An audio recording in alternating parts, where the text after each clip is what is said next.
प्रिय बालक जी, स्वागत है आप सभी के गुरुकुल आश्रम के इस यूट्यूब चैनल पर।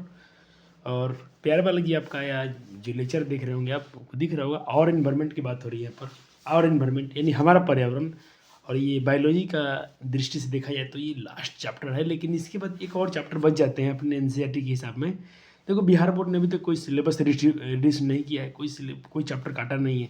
तो एक बार मैं थोड़ा आपको दिखा दूँ अपने चैप्टर सभी। देखो, ये रहे अपने ओल्ड एडिशन में आते हैं। देखो, तो देखिए, ये यहाँ पर आपकी जो सिलेबस खत्म होती है हमारा पर्यावरण, उसके नीचे एक और चैप्टर है, प्राकृतिक संसाधनों का संपोषित प्रबंधन। ठीक बच्चे, चैप्टर मानता हूँ कि आपको लगता है कि साइंस के हिसाब से ठीक नहीं है, लेकिन बच्चे जी प्यारे जी, बहुत खूबसूरत चैप्टर है। मतलब कहीं कहीं आपको एसएसटी की दृष्टि से, साइंस में तो कुछ इसको हम साइंस की दृष्टि से देखेंगे, इसकी साइंस में क्या क्या इसके टर्म है, किस हिसाब से इसको साइंस में डाला गया था। और ये चैप्टर आपको कहीं ना कहीं एसएसटी में भी हेल्प करेंगे। तो बिल्कुल आप परेशान मत होइएगा। और आज तो इन्वायरमेंट को हम लोग वन शॉट में लपेटेंगे, एक वीडियो में ही चैप्टर खत्म होने जा रहा है आज। तो मैं पूरा कोशिश करूँगा इसको वन शॉट में ले जाऊँ, क्योंकि मैं बच्चों से बोल भी रखा हूँ कि इसको ले जाऊँगा। और मैं थोड़ा एक्सपीरियंस देख पा रहा हूँ कि मैं लेक्चर ले पा रहा हूँ। 2-2 घंटे का, 2.5 घंटे का ये मेरे क्लास हो जा रहा है मेरा, तो इतना में से हो जाता है। तो मैं आसानी से इसको निपटा लूँगा। तो चलिए, तो और इन्वायरमेंट के बारे में बात करते हैं, हमारा पर्यावरण क्या है। तो बच्चा जी, कभी कभी थोड़े से आपको बुक तो रीडिंग करने पड़ेंगे आपको। आज मैं चैप्टर पढ़ा के चला जाऊँगा, नोट्स बना देंगे, क्वेश्चन आंसर जो पूछे हैं उसको भी कर लेंगे हम लोग। लेकिन उसके बाद आपको क्या करने होंगे, एक बार आपको एनसीईआरटी धीरे धीरे धीरे धीरे इसको पढ़ने पड़ेंगे कि पारितंत्र क्या है, इकोसिस्टम क्या है, इसके कंपोनेंट्स क्या है, ऐसे क्वेश्चन पूछे गए हैं। ठीक है, और बहुत अच्छे से क्वेश्चन पूछते हैं, जैसे बिल्कुल आसानी से पढ़िएगा। ये अपना प्रोड्यूसर क्या होते हैं, ये बिल्कुल आसानी से निर्विवाद प्रकाश संश्लेषण क्षमता होती है, बिल्कुल यहाँ से ऑब्जेक्टिव पूछा गया है। आपको तो भाई पढ़ना पड़ेगा। ठीक, चलो एक बार मैं पूरे चैप्टर को एक बार स्क्रीन पे कर देता हूँ। बहुत सारे बच्चे के नाक से रोना होता है कि सर हमने तो एनसीईआरटी नहीं खरीदी है। तो भाई फ्री वेबसाइट है, आप जाकर वहाँ से पढ़ सकते हो, जिसमें आपको पीडीएफ वेबसाइट से दिखा रहा हूँ। आज हमको पूरा ये कलरफुल पढ़ेंगे। फिर अपना ये पोषी स्तर क्या है, ट्रॉफिक लेवल क्या है, इसको भी हम पढ़ेंगे आज। और 10% लॉ एक वैज्ञानिक ने दिया था, इसको भी आज हम पढ़ेंगे। ठीक, तो ये बहुत छोटा चैप्टर है, आसान चैप्टर है, लेकिन ये कम से कम मैं देख रहा हूँ कि आपके बोर्ड की दृष्टि से 4-5 नंबर तो दे के जाएंगे ही जाएंगे चैप्टर, ये है कि नहीं। तो एक बार चलो, ये सारे क्वेश्चन को भी हम करेंगे, जितने इंटेक्स वाले क्वेश्चन ने जो अंदर में पूछे थे इसको भी हम करेंगे। ठीक, और उसके बाद ये फिर यहाँ पर अपना ओजोन के बारे में पढ़ेंगे, ओजोन बनता कैसे, ये अल्ट्रा वायलेट रे क्या है, रेडिएशन क्या है, विकिरण क्या है, पराबैंगनी किरण क्या है, इसके हार्मफुल क्या है। ठीक, चलो, और ये अपना ओजोन लेयर कैसे खराब होता है, सीएफसी क्लोरोफ्लोरोकार्बन के कारण, इसको हम पढ़ेंगे। फिर कुछ कचरे होते हैं, इसका निपटारा हम पढ़ेंगे, है कि नहीं। एक बार मैं आपको थोड़ा स्लाइड दिखा रहा हूँ कि हम आज क्या क्या टॉपिक डील करने वाले हैं। ये बस इतना ही आखिरी होगा, और इसके बाद से आपको बस ये समझ लीजिए कि कुछ कुछ इम्पोर्टेंट फैक्ट्स दिए देते हैं जो आपको थोड़े से पढ़ने चाहिए, है कि नहीं प्यारे जी। चलो, ओजोन क्या है, इसके ये सारे क्वेश्चन करेंगे, हमने क्या सीखा, इसके आधार पर जो अभ्यास के प्रश्न है इसको भी डील किया जाएगा। ओके, तो चलो शुरू करते हैं आज का लेक्चर बच्चे जी। तो सर बिल्कुल आराम से लेके चलेंगे, आपको टेंशन नहीं लेना है और परेशान भी नहीं होना है। एक लेक्चर और बचता है, तो उसको हम लोग अगले लेक्चर में कवर कर लेंगे। आपको हैरान परेशान तो बिल्कुल नहीं होना है। चलो, एक बार मैं थोड़ा ढक से लूँ। चलो, आपने पढ़ा बच्चे जी कि इन्वायरमेंट क्या है, पर्यावरण क्या है। तो आप कहते हो कि सर पर्यावरण सभी ऐसे कारक हैं जो आसपास में है प्राणियों और उसकी कंडीशन का योग है। जो जीवित प्राणी है, कोई ये सब्सटेंसेस है, उसके शर्त, उसकी जो भी कंडीशन है, उसका योग को हम क्या बोलते हैं, इन्वायरमेंट। जो किसी विशेष जीव यानी कोई पार्टिकुलर ऑर्गेनिज्म से घिरे होते हैं। ठीक, जो किसी विशेष जीव से घिरे होते हैं, पर्यावरण कहलाता है। सर आपने इसमें एक यूज किया था वर्ड फैक्टर्स, कारक। तो सर कारक क्या क्या हो सकते हैं, इसमें इन्वायरमेंट में फैक्टर्स क्या क्या हो सकते हैं। तो यहाँ पर मुझे फैक्टर्स हो सकते हैं आपके हवा, जल, मिट्टी, एयर, ठीक है सब। और प्राणी, ये जो जीवित प्राणी यानी लिविंग ऑर्गेनिज्म, जो भी लिविंग ऑर्गेनिज्म है वो सब। अब लिविंग ऑर्गेनिज्म कौन कौन से, पौधे, जानवर, ठीक, बैक्टीरियाज, ये सब आएंगे। ओके, आगे चले। हाँ सर, बहुत अच्छा चैप्टर है, आसानी से आपको क्लियर हो जाएगा। और कुछ कुछ आपको इसमें डायग्राम में दिखाते चलूँगा आपको, जो आपके एनसीईआरटी से होंगे या आपके ये मर रहा।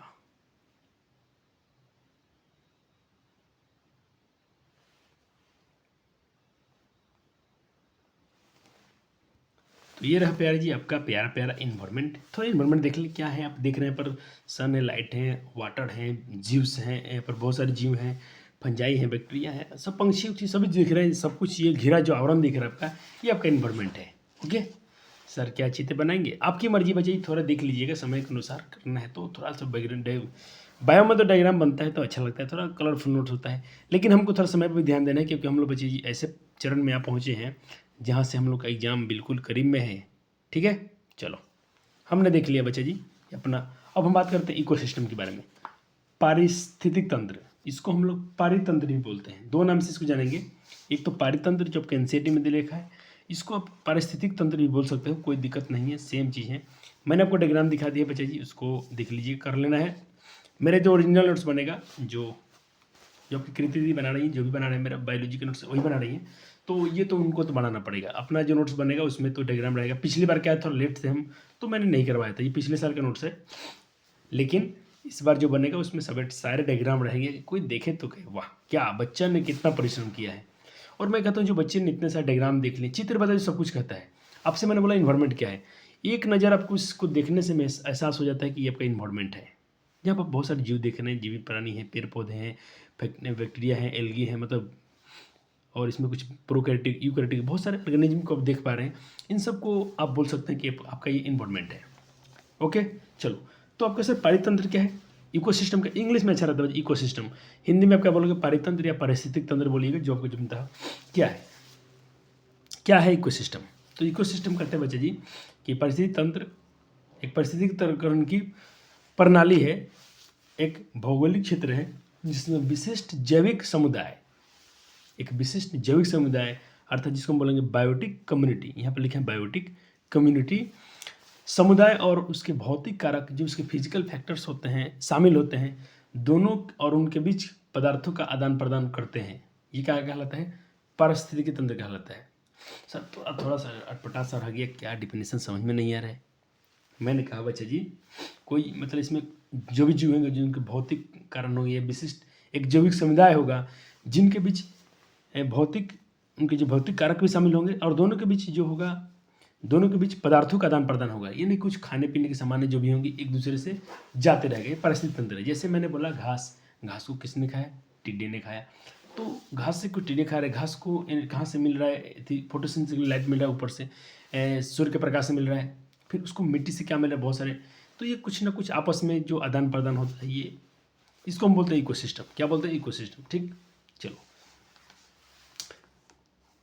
इन परितंत्र क्या है, ये पारिस्थितिकी इकोलॉजी क्या है, तो इकोलॉजी का अब देखो, इकोलॉजी स्टडी ऑफ इकोलॉजी पारिस्थितिक तंत्र। अब कहते हैं कि स्टडी ऑफ यानी पारिस्थितिक तंत्र का अध्ययन ही इकोलॉजी कहलाता है। सर इकोलॉजी क्या है, तो पारिस्थितिक तंत्र का अध्ययन ही क्या कहलाता है, इकोलॉजी कहलाता है। अब सर इसको बात आएगा, यहाँ से क्वेश्चन ऑब्जेक्टिव आपसे पूछेगा और आपके सेंटर एग्जाम बहुत नहीं, सेंटर एग्जाम नहीं, आपकी जो स्कूल वाले एग्जाम थे उसमें बहुत सारे क्वेश्चन पूछा था। बच्चे बोर हो गए कि या क्या क्या पूछा रहा इसमें से, तो उस समय बच्चे जब वो चैप्टर नहीं पढ़ाए गए थे मेरे चैनल पर, मैंने नहीं पढ़ाया था बच्चों को, चाहे मेरे ऑफलाइन हो या ऑनलाइन, तो अब वो खटक रहा होगा। अब नहीं खटेगा, चैप्टर आपका फेवरेट बन जाएगा और उसके बाद बिल्कुल आसानी से बोर्ड में हम तो करने वाले हैं। मेन बोर्ड है बच्चा जी, अब बोर्ड आपने प्री बोर्ड कर लिया, अब बोर्ड की नंबर है, बोर्ड में आपको अच्छे मार्क्स करने, आपको रिवीजन शुरू से कीजिए, रिवीजन करना आपका बहुत जरूरी है। मैंने प्ले लिस्ट बना रखा है। अब बच्चों वीडियो को, जो मेरे पुराने छात्र हैं जो ऑफलाइन पढ़ते हैं या ऑनलाइन वाले भी अगर नोट्स बना लिए हैं तो आप एक बार लेक्चर को दोबारा स्पीड में, डबल स्पीड में उसको स्पीड बढ़ाकर उसको रिवीजन कर लीजिए जल्दी, अच्छा रहेगा। और उसके बाद अपने नोट्स को पढ़िए, क्वेश्चन में लगाइए, और आपका क्या आ चुका है, आपका मॉडल सेट आ चुका है, मॉडल सेट को सॉल्व कीजिए। मैं उसकी एक वीडियो बनाने जा रहा हूँ, मैं सॉल्व नहीं करूँगा, आप खुद कीजिएगा और बताइएगा दिल से कि जितना पढ़ाया गया उतना आपके मॉडल सेट से क्वेश्चन है कि नहीं, या आपके पढ़ाना बेकार चला गया। अब बताइएगा दिल से आपका कितना % उसमें आपके सहायता मिला। एनसीईआरटी पढ़ने के बाद ऐसा नहीं कि सिर्फ अपने नोट्स ही पढ़ा है, बस एनसीईआरटी आपको पढ़ने के लिए बोला गया है, बार बार बोला हूँ, सभी लेक्चर में बोला हूँ। चलो हम बात करते हैं बच्ची परिस्थिति के घटक। दो घटक होते हैं, एक होता है जैविक घटक या इसको अजैविक भी बोल सकते हो, यानी अबायोटिक कंपोनेंट, और एक होते हैं बायोटिक कंपोनेंट। ठीक है, अजैविक में क्या कहते हैं, याद रखना है, एमसीक्यू पूछेगा इनमें से कौन अजैविक घटक हैं, तो क्या कहोगे सर, उसमें हवा जल मिट्टी सब हो सकते हैं, सूर्य का प्रकाश हो सकता है। ठीक है, चलो और जैविक में क्या होता है, जैविक मतलब जब जो भी इसमें लिविंग होंगे, जैसे कि कॉकरोच, छिपकली, मनुष्य, बैक्टीरिया, ये सब फंजाई, ये सब इत्यादि, प्रोटिस्टा, अमीबा, पैरामीशियम इत्यादि। ठीक है, इसमें ह्यूमिडिटी यानी आर्द्रता, मौसम, खनिज, पीएच, ये सब हो सकते हैं। हो गया सर? हो गया। हाँ। तो एक बार सर इनको भी देख लें आप। देखते बहुत डायग्राम तो सब कुछ कहता है। देखो, बायोटिक और अबायोटिक हो गया, दोनों फैक्टर आपने देख लिए सर? हाँ सर, देख लिए। चलो, अभी मैंने जब पढ़ा है इकोसिस्टम कंपोनेंट, तो इसका जो मैं फ्लो चार्ट दिखा रहा हूँ, थोड़ा सा फ्लो चार्ट देख लें, क्योंकि इसके आगे मैं फ्लो चार्ट बनाने वाला हूँ। तो पहले आगे बढ़ता हूँ सर, आगे बढ़े। हाँ, चलो अब हम पढ़ेंगे इसके। पूरा स्क्रीन आ रहा है कि नहीं बच्चा जी लोग का? चलो, आ रहा है। तो परिस्थिति तंत्र घटक। अब चलो, इकोसिस्टम के हम क्या बताते हैं इसको बच्चे, कंपोनेंट ऑफ इकोसिस्टम, इसको हम पढ़ते हैं। ठीक है, कंपोनेंट ऑफ, इसको इंग्लिश में क्या बोलेंगे? Component of ecosystem. तो इसको हम बच्चे देख लेते हैं ये कितने भाग। तो पहले तो ये है इकोसिस्टम, पहले क्या बना होगा? इकोसिस्टम। अब उसको बांटा गया है, तो थोड़ा इस डायग्राम को बना ले, एक बार देख लें। और जस्ट इसके नीचे मैं आपको इसका ओरिजिनल पीडीएफ दिखाता हूँ, जहाँ से इसको बनाया गया है, तो आपको ज़्यादा कुछ समझ में आ जाएगा। ये रहा आपका पीडीएफ, यहाँ से इसको बनाया गया है। कंपोनेंट ऑफ, पहले इकोसिस्टम है, दो प्रकार के होते हैं इकोसिस्टम, एक होते हैं अबायोटिक, एक होते हैं बायोटिक। अबायोटिक में क्या क्या आता है बच्चे जी? एक आते हैं क्लाइमेटिक फैक्टर्स, एक आते हैं इडेम्फिक फैक्टर्स। ठीक, और बायोटिक में क्या है? दो प्रकार के हैं, तीन प्रकार के हैं ये, प्रोड्यूसर, कंज्यूमर और डिकम्पोजर्स। ठीक है सर, और ये जो है इसके भी इतने टाइप्स हैं, और इसकी टाइप से सबके नोट्स में है, देख लीजिएगा ध्यान से। और ये रहे इसके। ठीक है सर, ऐसा ही आपका फ्लो चार्ट है। ठीक, इसको दीदी ने बनाया था, पहली बार बनाई थी, थोड़ा सा जो भी उसमें मिस्टेक होगा तो आपको टेंशन नहीं लेना, देख लीजिए एक बार। चलो, मैंने कोशिश इसको थोड़ा किया हूँ, सही किया हूँ। चलो, इसके तरह हिंदी में लिख दिया हूँ। क्लाइमेटिक का हिंदी होता है कि जलवायु घटक, ये कारक, और एक है मृदीय मतलब मिट्टी वाले कारक। ठीक है सर, और ये दो प्रकार के थे। फिर इनके टाइप से, ये इसके टाइप से, ये वाला तीन टाइप का था। एक था प्रोड्यूसर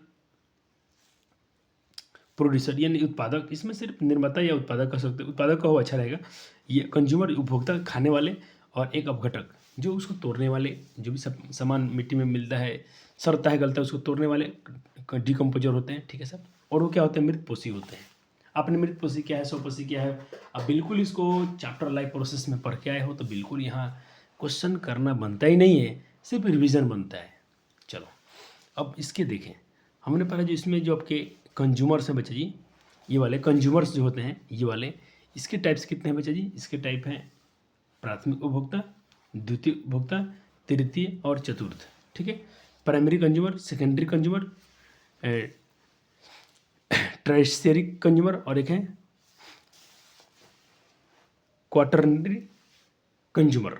ठीक है, इसको चौथे को, इसको थोड़ा इंग्लिश लिख लेना। इसका इंग्लिश क्या लिखना है आपको मैं दिखा रहा हूँ, इसका इंग्लिश दिखा देता हूँ। थोड़ा इंग्लिश में लिख देना, दीदी ने छोड़ दिया है, लेकिन आप इंग्लिश में लिख लो, मेरे प्यारे बच्चे हो, अच्छे हो, तो आपको सबके इंग्लिश, इसके इंग्लिश, इसके नीचे से लिख लेना है।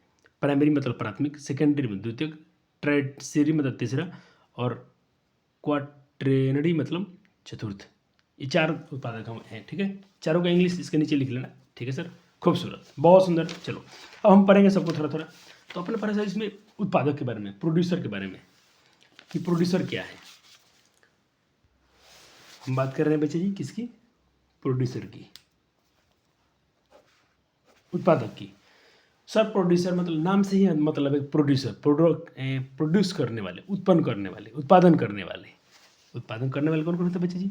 तो बच्चे जानते हैं सर, हरे पेड़ पौधे होते हैं, कुछ बैक्टीरिया भी होते हैं, कुछ जीवाणु भी होते हैं। ठीक है सर, चलो, और ये क्या होते हैं? अब बिल्कुल पढ़ के आ चुके हैं। ये लोग जो होते हैं, ये क्या होते हैं बच्चे जी? ये ऑटोट्रॉप्स होते हैं। 100% हरे पेड़ पौधे क्या होते हैं बच्चे जी? ये होते हैं ऑटोट्रॉप्स। क्या होते हैं? ऑटोट्रॉप्स। ऑटोट्रॉप्स बोले तो बच्चे जी स्वपोषी, इसको हिंदी में क्या बोलते थे? स्वपोषी, जो अपना भोजन खुद स्वयं तैयार करे, जो अपना फूड खुद तैयार करते हैं, वो क्या कहलाते हैं बच्चे जी? स्वपोषी कहलाते हैं। जो अपना, वे जीव जो अपना भोजन खुद बनाते हैं, बिल्कुल बनाते हैं, चाहे बनाते हों, वो ऐसे जीव क्या कहलाते हैं? स्वपोषी, ऑटोट्रॉप्स कहलाते हैं। ठीक है सर, चलो अब बात करते हैं बच्चे ऑटोट्रॉप्स के बारे में। हम ऑटोट्रॉप्स क्या होते हैं? स्वपोषी। ये इनकी एक और लक्षण अपने पढ़ा था लाइफ प्रोसेस में। ये दो प्रकार के पोषण करते हैं, एक तो करते हैं फोटोसिंथेसिस और एक करते हैं केमोसिंथेसिस। देखो, केमोसिंथेसिस, इसको दीदी ने अलग लिखा है, केमोसिंथेसिस अलग है, लेकिन आप एक में लिखिएगा, दोनों को एक में लिखना है, दोनों को एक में लिखना है। इधर लिख दिया हूँ केमोसिंथेसिस या केमोसिंथेटिक, ठीक है। चलो, फोटोसिंथेटिक और एक है केमोसिंथेटिक। फोटो से अर्थ है भाई, फोटो मतलब लाइट होता है, प्रकाश, यानी सूर्य के प्रकाश में और खाना बनाते हैं तो फोटोसिंथेसिस कहलाता है, प्रकाश संश्लेषण कहलाता है, ठीक है। और कुछ बैक्टीरिया होते हैं बच्चे, ये भी ऑटोट्रॉफ्स होते हैं, ये भी अपना खुद बनाते हैं, लेकिन इनको थोड़ा सा केमिकल चाहिए, कुछ रसायन चाहिए, ठीक। तो केमिकल यूज करके बनाते हैं। और केमिकल में क्या यूज कर सकते हैं, नाइट्रो, अच्छा कुछ जीव के नाम बताइए सर, कुछ कौन ऐसे जीव हैं जो केमोसिंथेसिस करते हैं, तो आप बता सकते हैं नाइट्रोसोमोनास, नाइट्रोबैक्टर और सल्फर बैक्टीरिया। ये जो है जो 3 प्राणी के हैं एग्जाम्पल दिए हैं, एग्जाम्पल में जैसे ये लोग करते हैं केमोसिंथेसिस। और फोटोसिंथेसिस तो आपको पता है कि हरे ग्रीन प्लांट्स करते हैं। कौन करते हैं, ग्रीन प्लांट्स, यानी हरे पेड़ पौधे करते हैं। और कुछ एक और है साइनोबैक्टीरिया भी हैं, कुछ कौन है, साइनोबैक्टीरिया। साइनोबैक्टीरिया में कौन कौन सर, तो साइनोबैक्टीरिया में जिसका आपने नाम सुना होगा, नीलहरित सवाल, ब्लू ग्रीन एल्गी के बारे में। ओके सर, कोई दिक्कत नहीं सर, एक बार और रिवाइज कर लेते हैं। ये करते हैं प्रकाश संश्लेषण, और कुछ बैक्टीरिया है जो मतलब, और कुछ साइनो बैक्टीरिया जो भी ये भी लाइट्स का इस्तेमाल करते हैं। और इसमें तो ये तो बिल्कुल केमिकल वाले हैं। और केमिकल में इनको क्या चाहिए सर, इनको केमिकल में क्या चाहिए, इनको केमिकल में हो सकता है कि NO2, NO3, NH4 ये मिट्टी से मिल जाए। कहाँ से मिल जाए, मिट्टी से मिल जाए, और उसको ये क्या बना ले, उसके रूप में ये भोजन तैयार कर लेते हैं, ठीक है सर। चलो अब पढ़ लेते हैं बच्चे हम लोग उपभोक्ता के बारे में, कंज्यूमर के बारे में। कंज्यूमर क्या है,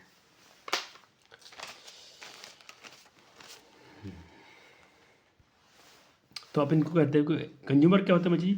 अच्छा सर, प्रोड्यूसर क्या होते हैं, ऑटोट्रॉफ्स। और कंज्यूमर क्या होते हैं, कंज्यूमर होते हैं बच्चे जी, कंज्यूमर होते हैं हेटरोट्रॉफ्स। क्या होते हैं, हेटरोट्रॉफ्स। बोले तो विषमपोषी। क्या होते हैं, विषमपोषी, जो दूसरे पर निर्भर हो। जैसे हम लोग भोजन के लिए किस पर आश्रित हैं, दूसरे पर निर्भर हैं। ओके सर, चलो, निर्भर हैं। और हम लोग जितने ये कंज्यूमर होते हैं 3 प्रकार के होते हैं, जो दूसरे पर भोजन पर आधारित है, निर्भर हैं, डिपेंड हैं। ये 3 टाइप्स के होते हैं। आप 6th क्लास में पढ़ते हैं, 6th क्लास में आपको मेरा लेक्चर देखिएगा, वहाँ भी पढ़ाए थे हमने शाकाहारी, मांसाहारी, सर्वाहारी के बारे में। तो सर जो पौधों पर निर्भर करते हैं वो क्या है बच्चे, शाकाहारी। जो जानवरों पर निर्भर है वो क्या कहलाते हैं, मांसाहारी। और जो दोनों पर, जिनको दोनों चाहिए, जैसे हम मानो कुछ हम लोग जैसे हैं, हम लोग साग पात भी खाते हैं और मांस भी खाते हैं, तो हम लोग क्या हो जाते हैं बच्चे, सर्वाहारी। सही मानो नहीं, कुछ लोग बिल्कुल वेजिटेरियन शाकाहारी होते हैं, बिल्कुल अच्छे हैं। शाकाहारी बच्चे अच्छा होता है, मैं तो अब छोड़ छाड़ दिया हूँ, ये सब मुझे इंटरेस्ट नहीं है, बिल्कुल नहीं है। और मुझे फल फूल खाना ये सब बहुत अच्छा लगता है। बच्चों को भी बोला हूँ क्लास में, ऑफलाइन में बच्चे बहुत सारे हैं जो इसको, उनको भी ये सब पसंद नहीं है। और अब भी ऐसा होना चाहिए आपको बच्चे जी, ठीक है। चलो, अब हम बात करते हैं बच्चे जी कुछ टाइप्स के बारे में, इसके ABCD, ठीक है सर। अगर ए में मैं बात करूँ मैं, तो यहाँ पर आ जाते हैं बच्चे जी प्रोड्यूसर। कौन आते हैं, प्रोड्यूसर। और बी में क्या आ जाएंगे, प्राथमिक। इनको थोड़ा कैटेगराइज किया गया, इनको बांटा गया, तो कैसे बांटेंगे हम लोग। ए में बात करेंगे, अगर मान लीजिए कि प्रोड्यूसर है कोई, प्रोड्यूसर में तो कौन सी, घास, पेड़ पौधे, अपने पढ़ा था ना, ग्रीन प्लांट्स, ठीक है सर, उसमें भी आ जाएंगे। तो प्राथमिक उपभोक्ता, पहला उपभोक्ता कौन होता है, प्राइमरी कंज्यूमर कौन हो जाएंगे, जैसे टिंडा, झिंगुर, जो इसको खाते हैं, जो इसको खा जाए। द्वितीयक सेकेंडरी कंज्यूमर कौन आएगा, जैसे उसको जिसने खाया हो, खरगोश ने सर। और तृतीयक में कौन है, मान लीजिए सांप ने खा लिया इसको, ठीक है सर। चतुर्थ में मान लीजिए इसको भी चिलोल ने खा लिया, तो चौथा हो जाएगा, ठीक है सर। हाँ सर, क्लियर। पेड़ पौधे प्राथमिक, उसको जिसने खाया। द्वितीय, जो हरे पेड़ पौधे खाते हैं, जो ग्रीन प्लांट्स खाते हैं, जो पेड़ पौधे घास पात खाते हैं, उसको बोलते हैं प्राइमरी कंज्यूमर। इस बात को दिमाग में थोड़ा सेट कीजिए। जो हरे पेड़ पौधे खाते हैं, जो सिर्फ प्लांट्स खाते हैं, वो होते हैं प्राथमिक, पर जो वो होते हैं प्राइमरी कंज्यूमर। क्या होते हैं, प्राइमरी कंज्यूमर, प्राथमिक उपभोक्ता होते हैं, ठीक है सर। चलो, द्वितीयक जो उसको खा जाए, जो उनको खा जाए, ठीक है सर, ऐसे चल देते हैं। तो ये पहले हो गए, ये दूसरे, तीसरा, चौथा। और ये तो भाई प्रोड्यूसर है, उत्पादक हैं, ये तो उत्पादन करेंगे। चलो, अब हम बात करेंगे यहाँ पर बच्ची। अच्छा, ये कहाँ से आते हैं, ये जो ग्रीन प्लांट्स के बारे में, घास की बात करते हो, तो इसको हम लोग बोलते हैं बच्ची जी घास स्थल मतलब पारिस्थितिकी को हम लोग बच्ची पारितंत्र बोल सकते हैं। ये घास जो आते हैं सब, इसको जो भी ग्रास यहाँ से आए सब, जो प्रोड्यूसर हैं, ये बोले, ये कहलाते हैं बच्चे जी घास स्थल पारितंत्र या घास स्थल पारिस्थितिक तंत्र। मैं फिर से बता रहा हूँ जी, पारिस्थितिकी को आप लोग पारितंत्र भी लिखेंगे तो कोई दिक्कत नहीं है, क्योंकि बुक में पारितंत्र दिया है। इसको हम बोलते हैं बच्चे इंग्लिश में इकोलॉजी। क्या बोलते हैं? इकोलॉजी या इकोसिस्टम। क्या बोलते हैं? इकोसिस्टम। इकोसिस्टम। चलो सर, अब हम बात करेंगे कुछ यहाँ पर जैव अपघटक के बारे में। जैव अपघटक सर, जैव अपघटक को हम इंग्लिश में बोलते हैं डीकम्पोजर। क्या बोलते हैं? डीकम्पोजर इंग्लिश में। सर इसकी एक और नाम है अपमार्जक। अपमार्जक सर, कौन से अपमार्जक की बात कर रहे हो? केमिस्ट्री वाले? ना सर, यहाँ पर इनको आप अपमार्जक भी आपके बुक में कहीं एक बार अपमार्जक लिख दिया है, तो कन्फ्यूज मत होना। अपमार्जक मतलब वही डीकम्पोजर की बात कर रहे हैं, जो मरे वरे खाना खाते, जो सेप्रोट्रॉप्स होते हैं, जो सेप्रोट्रॉप्स होते हैं, जो मृतपोषी होते हैं। ओके सर, चलो अब ये क्या करते हैं? ये डीकम्पोजर, जिसमें बोला हूँ ये जो डीकम्पोजर है, मैं डीकम्पोजर के बारे में समझा रहा हूँ ये क्या है। तो ये क्या करता है बच्चे, कोई चीज़ मान लीजिए जो सड़ता है, डिकम्पोजिशन है, जो सड़ना गलना, जटिल कार्बनिक पदार्थों के सरलतम रूप में रूपांतरण को हम लोग डिकम्पोजिशन कहते हैं। अब मृत और सड़े हुए पदार्थ का भोजन करते हैं। ये लोग क्या करते हैं? डिकम्पोजर्स क्या होते हैं? जो चीज़ मर गया है उस पर जाके उस पर बैठेंगे, उस पर कुछ केमिकल्स छोड़ेंगे, उसको तोड़ेंगे, फिर उसके बाद उसी जो भी उसमें से एनर्जी होगा, जो भी एटीपी जो भी उनसे मिलेगा, वो उसको यूज कर लेंगे, उसको खा जाएंगे। ठीक है, उसको भोजन के रूप में यूज कर लेते हैं। इसको बोलते हैं मृतपोषी। मरे हुए पकड़ते हैं, जिंदा को नहीं करते हैं। जैसे मैं आपको एक पीडीएफ से चित्र दिखाऊंगा, बिल्कुल थोड़ा थोड़ा जल्दी हो रहा है, छूट नहीं यार। फिर आप कहो लिख लोगे तो फिर कहोगे सर मेरे नोट्स तो बन गए खराब। चलो यहाँ तक तो हो चुका है बच्चे लोग का। यहाँ पर पहले आपको दिखना पड़ेगा एक पीडीएफ, छोटा सा डायग्राम। चलो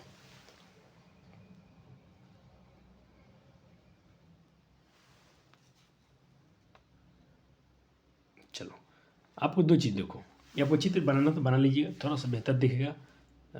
मेरी तो प्यारी छात्राएं बनाएंगी, इसको जरूर बनाएंगी। चलो देखो, मैंने क्या बोला, एक बाल्टी में देख रहे हैं, बॉकेट में आपको यहाँ पर बहुत सारे जो भी आपके घर में कभी पालक उलक सब्जी जो भी यूज हुए पत्ते होते हैं उसको डाल दिए गए। ठीक है सर, ये सरते गलते हैं। ठीक है सर, एक जीव मारा भी है, तो इसको जो भी खाएंगे वो क्या कहलाएंगे? डीकम्पोजर्स। क्या होते हैं वो? डीकम्पोजर्स होते हैं। वो लोग फंजाई होते हैं, जो भी होते हैं ये लोग डीकम्पोजर्स में आते हैं। चलो, तो मैं मरा हुआ जंतु या सड़ा हुआ गलत दोनों चीज़ दिखा दिया, पीडीएफ से चित्र दिखा दिया। कोई मत बोलना सर आप क्यों नहीं बता, आपको कितना सुंदर कलरफुल दिखा रहा हूँ डायग्राम, उससे देखे बनाओ तो आपका अच्छे डायग्राम्स बनेंगे। चलो ठीक है सर।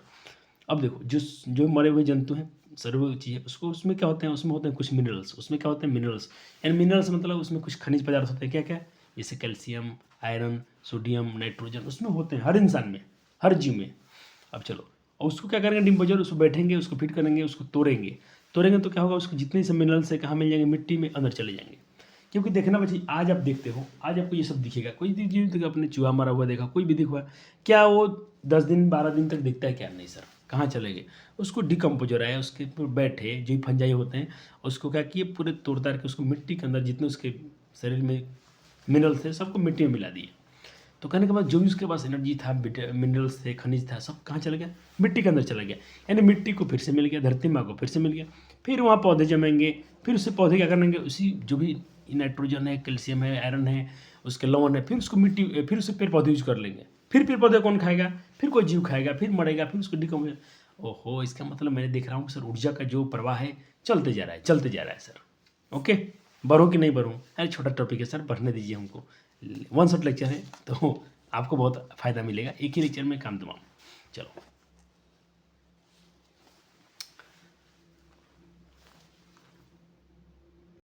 चलो, अभी हम बात करते हैं बच्चे यहाँ पर। अब देखो, अतः यह प्रक्रिया चक्र की तरह चलती रहती है। मरा हुआ जीव मिट्टी में मिल गया, उसके खनिज लवण, इसको फिर से खत्म कर रहा हूँ। मिट्टी मिल गया, मिट्टी के अंदर गया, फिर मिट्टी में फिर से पेड़ पौधे जमे, फिर पेड़ पौधे ने उसके सारे इसको यूज किया, फिर जीव ने खाया, जीव मरे, फिर उसको डिकम्पोज बन गए। तो ये चक्र चलता रहेगा, ये चक्र चलता रहेगा। चलो हम बात करते हैं बच्चे जब इकोसिस्टम की पारिस्थितिकी तंत्र के प्रकार। इसको हम आप सबसे अच्छा थोड़ा पारितंत्र बोल लो बार बार, थोड़ा आपको, क्योंकि बुक जो पढ़ो तो कंफर्टेबल फील हो आपको। पारितंत्र, और मेरे बच्चे तो जानते हैं कि इसके पारिस्थितिक तंत्र का मतलब हुआ टाइप्स ऑफ इकोसिस्टम। इकोसिस्टम लिख लेना, इकोसिस्टम यहाँ एम है। टाइप ऑफ इकोसिस्टम, तो ये दो प्रकार के हो जाएंगे, एक हो जाएंगे प्राकृतिक नेचुरल, एक हो जाएंगे कृत्रिम। कृत्रिम कृत्रिम मतलब जिसको हमने बनाया, नेचुरल जो ईश्वर का दिया हुआ है। चलो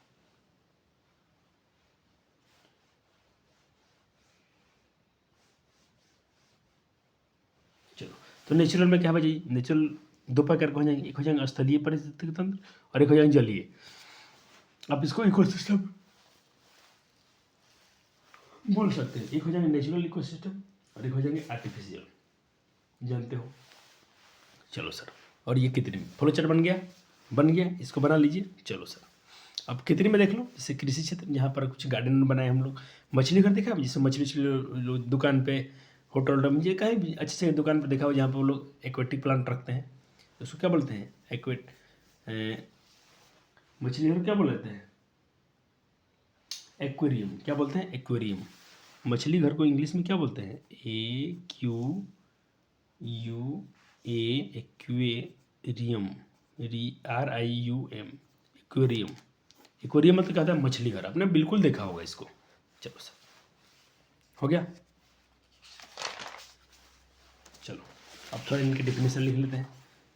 प्राकृतिक नेचुरल इकोसिस्टम को लिख लेते हैं सर, नेचुरल इकोसिस्टम, ठीक है सर, इंग्लिश अच्छा है, इकोसिस्टम तो लिख लीजिए। ये पारिस्थितिकी तंत्र का बिना किसी मानवीय हस्तक्षेप, इसमें मानव का कोई रोल नहीं है बच्चा जी, और ये स्वयं चलता है। जैसे मान लीजिए कि तालाब है, उसमें आपने देखा कोई जीव है, मछली है, वो लोग उसमें खा रहे हैं, कोई जीव मर रहा है, फिर ऑटोमेटिक साफ भी हो जा रहा है, उसको हम साफ करने नहीं जा रहे हैं, उसमें कोई जीव है जो उसको खा जाते हैं, साफ करते हैं, ऑटोमेटिक आपस में चल रही प्रक्रिया, स्वतः चल रही है, इसको बोलते हैं नेचुरल। और आर्टिफिशियल, वाह, तो खुद देख लो, तो मछली रख दो, पाल दो, उसमें मुर्गी फार्म खोले हो, देख लो, क्या तुम उसको साफ सफाई नहीं करोगे ऑटोमेटिक हो पाएगा? नहीं। और मान लो चिड़िया जो बाहर में घूम रही है, पक्षी पर, तो क्या तुमको साफ करना पड़ता है? नहीं सर। तो ये क्या कहलाएंगे? तो कृत्रिम, तो आपको बिल्कुल समझ में आ गया, कोई दिक्कत नहीं, कोई दिक्कत नहीं। चलो एक्वेरियम को चीज़ें दिखाता हूँ। एक्वेरियम क्या है? देखो, ये मछली घर, अब सब देखे होंगे, शीशा में रहता है। हाँ सर, हमने देखा है। चलो हो गया नोट, इसको नोट कर लिया अपने। हम थोड़ा आगे बढ़ेंगे भाई, छोटे चैप्टर खुद से कर लीजिएगा, सिर्फ रीड करते करते हो जाएगा। चलो एक क्वेश्चन इस पर हो जाए। हम तालाब झीलों की सफाई नहीं करते हैं, पोखर ओखर देखा होगा आपने, नहीं तालाब, क्या हम उसकी सफाई करने आते हैं? नहीं सर। लेकिन एक्वेरियम जो होता है, एक्वेरियम, यहाँ पर लिखो एक्वेरियम, दो पार्टों में लिखा गया, नहीं मछली घर समझो। मछली घर को बच्चा जी कुछ दिनों पर, 2-4 दिन पर उसकी पानी साफ करना पड़ता है, ऐसा क्यों? का है बच्चा जी? तो आप कहेंगे सर आंसर में कि मछली जो होता है घर, एक अधूरे कृत्रिम इकोसिस्टम है, एक अधूरा है। जो इकोसिस्टम क्या है? अधूरा इकोसिस्टम है। मैं बिना खाए हुए, जिसमें क्या है, उसमें बिना खाए हुए भोजन के साथ मछलियों द्वारा उत्पन्न अपशिष्ट पानी के साथ मिल जाता है। जो भी उसमें मान लेके हम लोग उसमें खाने के लिए डाल रहे हैं, मछली के अच्छी जो चीज़ खाएगा, तो बच्चा जी बोलो एक्सक्रीशन करेगा कि नहीं करेगा? उसका करेगा। आप भी जो हम लोग खाते हैं, तो हम लोग वाशरूम बाथरूम तो करते कि नहीं करते हैं? तो मछली भी तो उसमें प्लांट्स में जो हम लोग बनाए एक्वेरियम उसमें करेगी। फिर उसके जो वेस्ट जाएंगे कहाँ जाएंगे? उससे कहाँ पे आपका वाटर जो है उसके पूरे गंदे हो जाएंगे, उसमें कुछ टॉक्सिस, उसमें कुछ विषैले पदार्थ मिल जाएंगे जो उस मछली को मार सकते हैं, मर जाएगी मछली। इसके लिए तुरंत पानी साफ करना पड़ता है। चलो आपसे क्वेश्चन कर दिया जाए, एकदम आसानी से कर देना आंसर को, कि एक्वेरियम जो है किस प्रकार का इकोसिस्टम है? तो बच्चे कहते होंगे बिल्कुल सर, ये तो क्या है, एक्वेरियम को हमने बनाया है, ये तो कृत्रिम है। तो बिल्कुल सही है। तो ये आपका ए, ये आपका हो जाएगा BCD, तो ऑप्शन बी आपका 100% सही है। आगे चलूँ? हाँ सर, बढ़िए, कोई दिक्कत नहीं, सुंदर बालक हैं, समझ रहे हैं, अच्छे बालक हैं। चलो, एक पारिस्थितिक तंत्र के अजैव घटकों का सही क्रम चयन करें।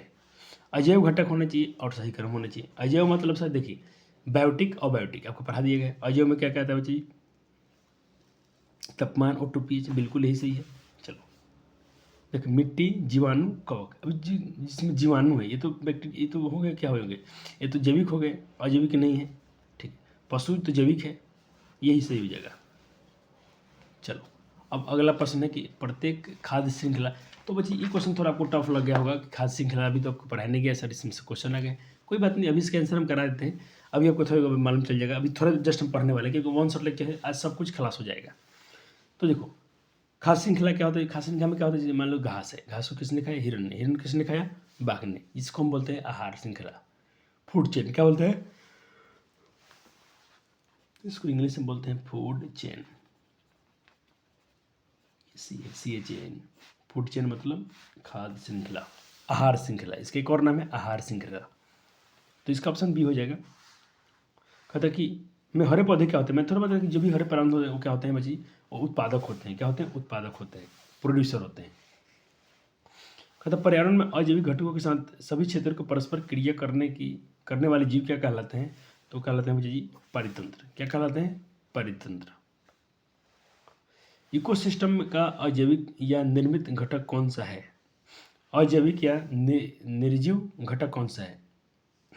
अजैविक यानी ह्यूमस, बैक्टीरिया, पौधे, कवक। तो बच्चे इसमें क्या होगा? देखो बैक्टीरिया तो भाई जीव है, चलो प्राणी है। पौधे भी क्या है? सजीव हैं। और कवक भी क्या है? सजीव है। ह्यूमस जो होता है मिट्टी में जो पाया जाता है, ये क्या है? अजैविक है। कहता है कि सूक्ष्म जीव जो मृत अवशेष जटिल कार्बनिक पदार्थों का जीवों के अवशिष्ट उत्पादों को सरल कार्बनिक पदार्थों में देखभाल में तोड़ते हैं, क्या कहलाते हैं? तो अपने पढ़ा कि वो क्या है? डिकम्पोजर है, जैव घटक है। जिससे मैं दिखा था आपको, एक हिरन मर गई थी, उसको खा गए थे। चलो सर, अगला क्वेश्चन क्या है? अगला क्वेश्चन कहता है सभी हरे पौधे कुछ नीले हरे सवाल कुछ क्लोरोफिल की सहायता से सूर्य प्रकाश ऊर्जा का उपयोग करके अकार्बनिक पदार्थों को चीनी में बदलते हैं। यह प्रक्रिया क्या कहलाती है? तो ये प्रक्रिया कहलाती है जी फोटोसिंथेसिस। क्या कहलाती है? फोटोसिंथेसिस, प्रकाश संश्लेषण। ओके, हो गया क्लियर बच्ची? चलो सर, बहुत मजा आ रहा है प्यारे जी, सर बहुत अच्छा लग रहा है। चलो, अच्छा लगना भी चाहिए प्यारे जी को। एक और क्वेश्चन, इसका मिलान करो, करें कॉलम और कॉलम 2 का, कॉलम 1 और कॉलम 2 का मिलान करें। तो इसके आंसर आप खुद देखो, मैं यहाँ पर आंसर थोड़ी देर के लिए हेड करता हूँ, आप वीडियो रोक के इसको जरूर करना सॉल्व, आपसे हो जाएगा। चलो देखो, आपको क्या करना, मैचिंग करना है। इधर मतलब 1 2 3 4 और ABCD मैच करना है। कौन किससे मैच करेगा? मैच करेगी, आपकी मर्जी है, मैच कराओ। चलो, इसका आंसर हो जाएगा डी बोले तो बच्ची 1 को C से मिलाना है, 1 को C से मिला देना है, 2 को B से मिलाना है। ऐसे मिला के देखिएगा, 2 को आप B से मिलाओगे, ठीक है सर, 100 को C। 3 को आप D से मिलाओगे, क्योंकि 100 को C जो जीव अपना भोजन स्वयं तैयार करते हैं। हाँ सर, अब बचे शाकाहारी जो हरे पेड़ पौधे से भोजन प्राप्त करते हैं। बिल्कुल सही है। चलो, निम्नलिखित में किसे आप उपभोक्ता श्रेणी में रखेंगे? निम्नलिखित में आप किसे उपभोक्ता श्रेणी में? उपभोक्ता बोले तो बच्चे जी प्रोड्यूसर में कौन? उपभोक्ता कंज्यूमर में, खाने वाला में कौन है? हरे पेड़ पौधे क्या है बच्चे जी? प्रोड्यूसर है। नील हरिसर क्या है? प्रोड्यूसर है। जंगली जानवर और फूल और पत्ते। तो देखो ये क्वेश्चन क्या है, ये आपके लिए है। पता है क्यों सर जी? क्योंकि ये मैं आपके क्वेश्चन बैंक से दिया हूँ, जरूर खोजना करना, ये आपके काम है, ये आपके काम है प्यारे जी लोग, आपके काम है। चलो सारे होमवर्क में जाएंगे। सर आप करा तो नहीं करेंगे? नहीं करेंगे प्यारे जी, हम बिल्कुल नहीं करेंगे। ये तालाब लिखा है, बताता हूँ, ये तालाब है। चलो 10 क्वेश्चन हो गया। चलो तो अब हम बात करेंगे यहाँ पर, अब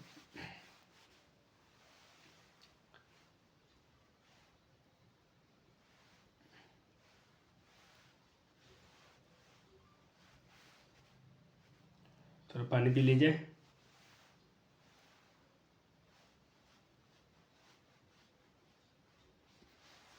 चलो हो गया, बढ़ेगी सर, हो जाएंगे ना? हो जाएंगे बच्चे जी, पूरा लेक्चर खत्म हो जाए, सारे आपका जितना होमवर्क दे रहा हूँ सब हो जाएगा। चलो अब बात करते हैं बच्ची पारिस्थितिक तंत्र की कार्यप्रणाली। ठीक है सर, ये कैसे इकोसिस्टम कैसे कार्य करता है? फंक्शनिंग ऑफ इकोसिस्टम, ये पारितंत्र, इसको हम क्या बोलते हैं हिंदी में? आपके बुक में लिखा है पारितंत्र। ये पारितंत्र का कार्यप्रणाली क्या है, इसके फंक्शन क्या है, कैसे कार्य करता है ये? तो देखो हम इसके कुछ पॉइंट से पढ़ेंगे। पहला पॉइंट्स पढ़ेंगे कि उत्पादक जो होते हैं, यानी जिसको हम इंग्लिश में क्या बोलते हैं? प्रोड्यूसर। क्या बोलते हैं? प्रोड्यूसर। प्रोड्यूसर यानी हरे पेड़ पौधे जो होते हैं बच्ची उज्ज्वल ऊर्जा, उज्ज्वल ऊर्जा मतलब वही सौर ऊर्जा, सोलर एनर्जी को ठीक करके, उसको उपयोग करके और खनिज की मदद से अपने एडफिक मिट्टी यानी जहाँ वे बढ़ते हैं या वायवीय वातावरण से लेते हैं और जटिल कार्बनिक पदार्थ का निर्माण करते हैं। ठीक, ये पहला फंक्शन हो गया। दूसरा, जंतु पौधों और अन्य जंतुओं का भोजन के रूप में खाते हैं, तो ऊर्जा भोजन के माध्यम से जानवरों में स्थानांतरित होती है। ठीक सर, जैसे मैंने कहा जंतु के पौधे ने खाया, जैसे जंतु पौधे जो प्लांट्स हैं, जो एनिमल प्लांट्स हैं और अन्य जंतुओं को भोजन के रूप में खाते हैं, फिर उसमें ऊर्जा चल जाती है, फिर उसको कोई खाता है, तो ये इस तरह से ऊर्जा का हस्तांतरण होता है। जैसे बकरी ने मान ली घास खाया, तो घास से क्या हुआ था बच्चे जी? घास ने क्या किया था? फोटोसिंथेसिस से क्या बनाया था? एनर्जी बनाई थी। अब उसको बकरी ने खाया, तो बकरी के अंदर एनर्जी क्या हो गई? ट्रांसफर हो गया, उसकी एनर्जी उसमें चला गया, उसके माध्यम से। यही बात इसमें लिखी है।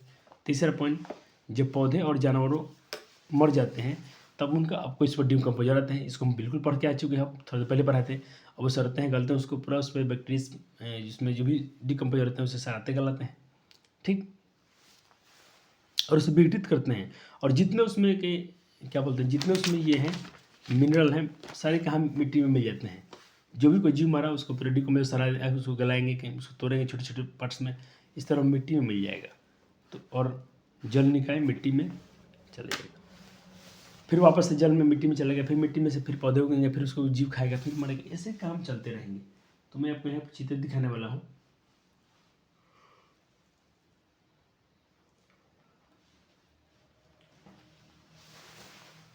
देखो ये वाला, इसको मैं एक्सप्लेन कर रहा हूँ। देखो प्रकाश संश्लेषण हुआ, हरे पौधे को घास ने खाया, ठीक सर। इसको मान लीजिए इसने खाया, फिर इसने खा गया इसको, फिर इसको चूहे ने खाया, चूहे को इसने खा लिया, और इसको ईगल ने खा लिया, फिर ईगल मर गया तो मान लीजिए उसको एक डिकम्पोजर जो घटक हैं, फंजाई हैं, इस पर गए, इसको बैठे, इसको पूरा सलाए गलाए, फिर अब फिर ये भी तो सलाए गलाए, तो क्या कि इसका जितना एनर्जी था शरीर में वो कहाँ चलेगा, मिट्टी में, फिर मिट्टी से मान लो पौधे जमेंगे, फिर पौधे को इसे खाएगा, ये प्रक्रिया से चलती रहती है। हो गया चित्र बन गया सर, बन गया सर, हाँ बन गया। चलो हम बात करेंगे इम्पोर्टेंट पॉइंट, बहुत इम्पोर्टेंट है, आहार श्रृंखला, फूड जाल, खाद्य जाल, ठीक है सर। चलो तो सर फूड चेन क्या है, तो फूड चेन क्या है बच्चा जी, कहते हैं कि खाद्य श्रृंखला जीवों की एक रेखीय बच्चा जी, तो यूनिडायरेक्शनल, एक दिशा में चलता है ये, और उसमें कम, उसको कहते हैं उस क्रम में ऊर्जा का प्रतिनिधित्व, उस क्रम का प्रतिनिधित्व करती है। यानी खाद्य श्रृंखला जीवों की एक रेखीय श्रृंखला है जो उस क्रम का प्रतिनिधित्व करती है जिसमें एक विशेष जीव दूसरे को खाता है, और उसका एक पारितंत्र में एक दूसरे के लिए भोजन का स्रोत बन जाते हैं। जैसे यहाँ देखो, मान लो कि हमारे घास है, ठीक है सर, घास हमें, घास कौन खा जाएंगे, मान लो टिड्डे खा जाएंगे, कीड़े मकोड़े खाएंगे सर, ठीक है सर। फिर उसमें कौन खा जाएगा, मान लो मेढक खा जाएगा, तो ये मेढक का स्रोत बन गया, ये इसका स्रोत बन गया, ठीक। मेढक खाएंगे, मेढक को भाई क्या खा जाएंगे, सांप खा जाएंगे, सांप को मान लो ईगल खा गया, फिर उसको इस तरह एक दूसरे का भोजन का स्रोत बन जाते हैं। चित्र आपको दिखाना पड़ेगा यहाँ पर, चलो ये रहा, आपके बुक में दिया होगा, जरूर करिएगा। हो गया, बन गया सर जी, ठीक है सर, समझ लीजिए वही बात जो समझा रहा हूँ। इसको मान लीजिए खाया, फिर इसको इसका इसने इसको खाया, या प्लांट्स को हिरण ने खाया, हिरण को इसने ने खा गया, या तीसरा ऑप्शन, कोई प्लांट से पानी में इसको बिच्छू ने खाया, इसको फिर उसको बगुले ने खा गया। हो गया सर, ठीक है, चित्र बन गया। चलो अब देखो इसके एग्जाम्पल कुछ दिखाना है आपको। एग्जाम्पल क्या है मुझे, एग्जाम्पल में आपके हो गए, मान लीजिए हरे पेड़ पौधे, ठीक है सर, ट्री यानी पेड़ को खाए, हरे पेड़ पौधे, उसको खाए हिरण को खाए लाइन ने, ठीक है सर। उसके आगे जैसे फ्लावर्स है, तितली है, मेढक फूल को तितली ने खाया, तितली को मेढक को सांप को चील ने, और उसको घास का मैदान, ये कैसे, चलो अगर पेड़ है, पेड़ को हर मतलब इसको मैं लिखता हूँ घास पात, इन पेड़ पौधे लिखता हूँ। अगर पेड़ पौधे छोटे छोटे प्लांट्स को हिरण ने खाया, उसको लायन ने खाया, तो ये कहलाता है वन परितंत्र। क्या कहलाता है, वन परितंत्र, यानी फॉरेस्ट इकोसिस्टम। क्या कहलाएगा, फॉरेस्ट इको। अब देखिए फूल है, तितली है, मेढक उसको खाया, तो ये कहलाएंगे आपके, ये कहलाएंगे बच्चे जब का घास, फूल था, तितली को मेढक ने खाया, मेढक को सांप ने खाया। ये कहेंगे चील घास का मैदान, या उद्यान परितंत्र। क्या कहेंगे, उद्यान परितंत्र। चलो अगला, फ्लावर्स होंगे, फूल, उसको छोटी या बड़ी मछली, देखो फ्लावर्स उसको खाए, छोटी मछली को भी देखना, बहुत सारी छोटी मछली बड़ी मछली खा जाती हैं, फिर उसको मान लो कोई पक्षी खा गया, फिर तो ये कहलाएगा जल में सब काम हो रहा है, तो इसको कहेंगे हम लोग जलीय पारितंत्र, यानी एक्वेटिक मरीन इकोसिस्टम। ठीक है सर, हमने 3 प्रकार का देखा। चलो सर इसको समझोगे चित्र से, समझ लो। देखो फॉरेस्ट में खाया, ट्री हिरण खाया, उसको शेर नहीं, ये फॉरेस्ट कहलाएगा। जंगल में हो रहा है, फ्लावर तितली ने खाया, फ्लावर तितली ने यूज किया, उसको मेढक मान लो खा गया, मेढक किसने खाया, ये कहलाएंगे आपका grass land greenery garden ecosystem. ठीक है सर, ये है एक्वेटिक मरीन सिस्टम। ओके, बढ़ूँ आगे चलूँ। हाँ सर, चलो अब ये देखें, अब बात करेंगे हमारे यहाँ पर ट्रॉफिक लेवल की। ट्रॉफिक लेवल बोलते हैं पोषी स्तर। ओहो सर, इंपॉर्टेंट पॉइंट, फिर से आसान है। कहते हैं खाद्य श्रृंखला में एक जीव की स्थिति है। ट्रॉफिक लेवल क्या है? एक खाद्य श्रृंखला में, एक फूड चेन में जीव की पोजीशन है। खाद्य श्रृंखला में प्रत्येक कड़ी है, कड़ी एक पोषी स्तर का प्रतिनिधित्व करती है। जैसे जैसे देखें, मैं आपको समझाता हूँ ऐसे, ये समझे। जैसे घास है, घास को कौन खाएगा? घास ऊपर खा गया, मान लो ग्रास ऊपर खा गया, उसको मान लो फ्रॉग ने खा गया, फ्रॉग को सांप ने खा गया, सांप को गिद्ध ने खाया। ठीक है सर। तो ये एक दूसरे का मतलब लेवल बताए, स्तर बताते हैं। ये इसका स्तर क्या है, इसका स्तर क्या है, उसका प्रतिनिधित्व करते हैं। और देखो घास जो होते हैं बजाइए क्या होते हैं? फर्स्ट ट्रॉफिक लेवल होते हैं। ठीक, जो इसको खाता है सेकेंड कहलाता है, जो इसको खाता है उस तीसरा कहलाता है, इसको जो खाता है चौथा, ये कहलाता है पाँचवा। उसी प्रकार इधर देखिए, पानी में देख लो, पानी में क्या हो रहा है? जैसे मान लो कि फोटोप्लैंक्टन हो गया, इसको मान लो कि इसको खा गया किसने? प्राणी लवक ने। इसको थोड़ी बताना पड़ेगा जल्दी में। पादप लौक को किसने खाया? प्राणी लौक ने। इसको खाया कौन? छोटी मछली ने। फिर इसको खाएगा बड़ी मछली, इसको क्या खाई? सांप। ऐसे प्रक्रिया चलती है। हो गया? चलो, तो आपसे क्वेश्चन करेंगे हम कि भाई प्रोड्यूसर हमेशा, ये बहुत अच्छा पॉइंट है, 3 पॉइंट इंपॉर्टेंट प्रश्न है, 3 पॉइंट है, तीनों याद रखना कि प्रोड्यूसर हमेशा क्या होते हैं जी? पहले पोषी स्तर में होते हैं। बहुत अच्छे। प्राथमिक उपभोक्ता जो होते हैं, प्राइमरी कंज्यूमर होते हैं, वो दूसरा ट्रॉफिक लेवल होता है। फर्स्ट ट्रॉफिक लेवल क्या आता है? प्रोड्यूसर। सेकंड पर कौन होता है? हरे पे पौधे। सर तीसरा इससे कम नहीं, क्योंकि ये दूसरा पे आते हैं। जो जो शाकाहारी होंगे वो सेकेंडरी खा लेंगे।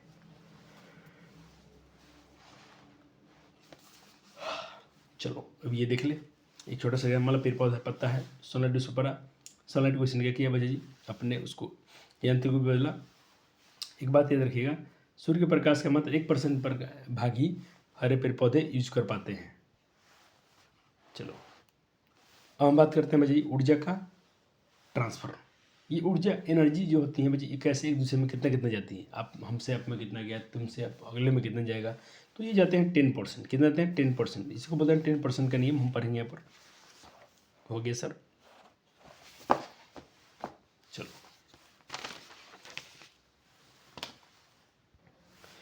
तो प्यारे जी यहाँ देखिए, अब जो मैं 10% लॉ की बात करता हूँ, उसको किस वैज्ञानिक ने दिया था? तो उनको रेमंड लिंडमैन ने प्रस्तावित किया था, प्रस्तुत किया था। उन्होंने क्या कहा था कि उन्होंने बोला था, जैसे मान लीजिए कि कोई प्लांट्स है, इसने क्या किया? सूर्य से 1% यूज करेंगे लो एनर्जी सूर्य का। हाँ ठीक है सर। ये अपना भोजन बनाएंगे, जो भी इनमें एनर्जी बनेगा, जैसे मान लीजिए इनके पास एनर्जी बनती है 5000 जूल। कितना? 5000 जूल एनर्जी बनती है इसके पास। ठीक है सर। इसको मान लो तितली ने खाया, तितली ने इसको यूज किया, तो तितली से एनर्जी इसके पास मत जाएगी 10%। यानी 5000 का 10% कितना होता है? 500 जूल। ठीक है सर। अब तितली को मान लो मेढक ने खा लिया, सर मेढक के पास कितना जाएगा? तो मेढक के पास जाएगा इसका जो तितली के पास कितनी एनर्जी आई थी? 500 जूल। अब इसका 10% 50 जूल सर। अब इसको मान लो सांप, मेढक को सांप ने खा गया, तो सांप के पास कितना जाएगा? 5 जूल। अब देखो, अब इस सांप को मान लो जी कभी गिद्ध ने खा लिया, तो सर 5 जूल का 10% कितना होता है? 0.5 जूल इसको एनर्जी मिलेगा। सबसे कम इसको, जो सबसे हायर होंगे, सबसे हायर जो ऑर्गेनिज्म होंगे, उच्च स्तर पर होंगे, हायर लेवल पर होंगे, उसको सबसे कम एनर्जी मिलती है। तो आपसे पूछेगा सबसे अधिक किसको मिलेगी? तो याद रखना हमेशा शाकाहारी को। जो भी शाकाहारी हैं हरी भरोसे उनको मिलेगा। ठीक है सर। हाँ सर। चलो अब हम यहाँ पर बात करेंगे थोड़ा पिरामिड के बारे में। तो देखिए प्यारे जी, जिसमें मैंने वैज्ञानिक का जिक्र किया लिंडमैन, उनका 10% लॉ क्या है? उनका 10% लॉ क्या है? देखो उन्होंने क्या बोला था, जिसे मान लीजिए कि नीचे सबसे, देखिए सबसे नीचे चौला है, नीचे एरिया बहुत ज़्यादा है, यानी इसको एनर्जी ज़्यादा होगी इसके पास, क्योंकि इसको एनर्जी मान लीजिए इसके पास 1000 कैलोरी एनर्जी थी। अब इसका जो 10% मान लीजिए इसको किसने खाया? इसको मान लीजिए जो भी इसको खा रहे हैं शाकाहारी को, घास को जो भी खा रहे हैं, कीड़े मकोड़े टीडे पक्षी जो भी खाएंगे, इसके बाद देखो अब एनर्जी कम हो गया, घट गया। ठीक है सर। अब इसको जो भी खाएंगे, ठीक, इसको मान लीजिए जो भी जीव खा रहे हैं, ठीक सर, उनके पास कम हो गया। सबसे लास्ट में गिद्ध खाएगा, सबसे उसके पास देखिए एनर्जी कम हो गया, तो उसको मात्र 1 कैलोरी ही मिलेगा। ठीक है सर। इसको आपको बनाना है ग्राफ में, इनका चित्र न बनाए, इनका नाम काफ़ी है, ये वाला डायग्राम थोड़ा सा दिखा देना आपको।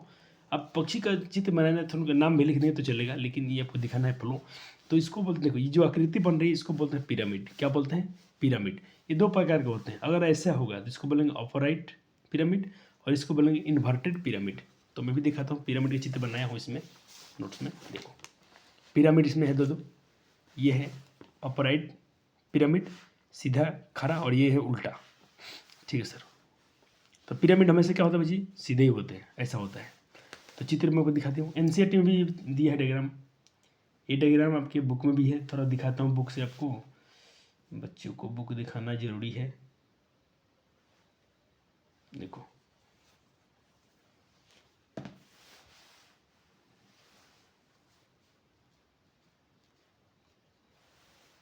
ये वाला डायग्राम है आपके बुक में, बिल्कुल पिरामिड की तरह है। देखिए नीचे ज़्यादा है, ऊपर जगह सबसे कम हो गया है।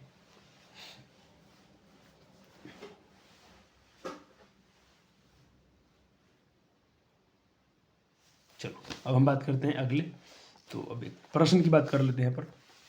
कहते हैं कि निम्नलिखित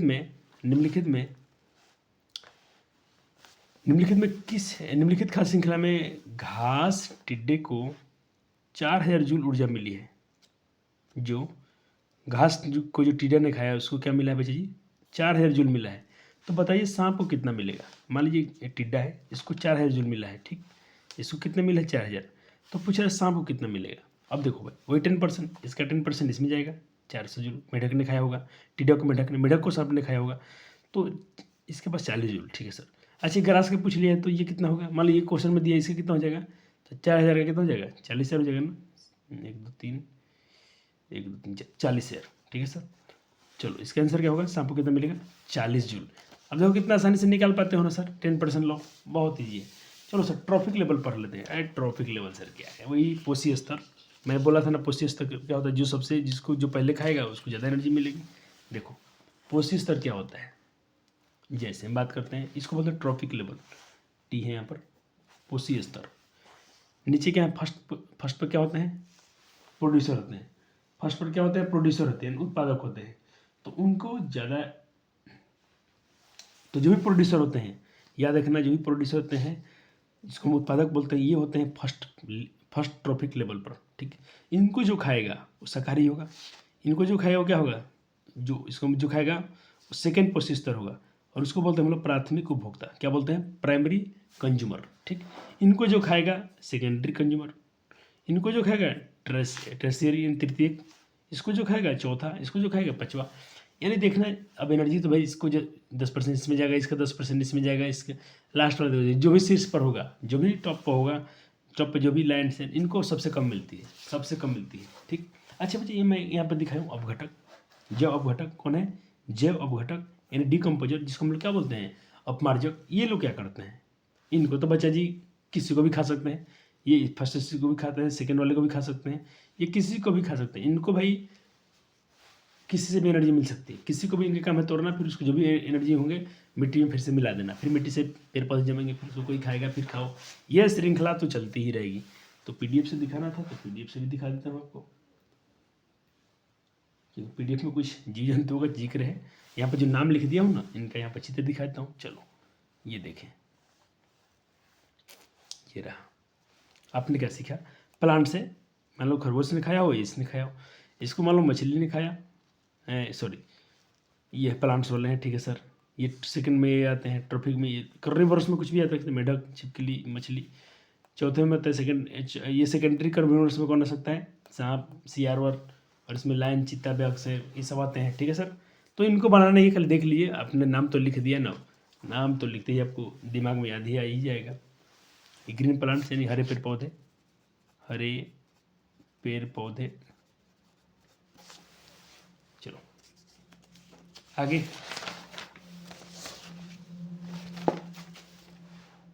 चलो अब बात करेंगे बच्चे यहाँ पर फूड वेब की, खाद्य जल की। और बच्चे जी मैंने देखा था कि इंटर के क्वेश्चन में, मतलब ये क्लास 12th में भी क्वेश्चन यहाँ से डायरेक्ट पूछे गए थे खाद्य जाल के बारे में। ये सब कहीं ना कहीं आप 10वीं कक्षा में पढ़ते थे चैप्टर, आपके लिए कहीं ना कहीं आगे के लिए भी जरूरी है।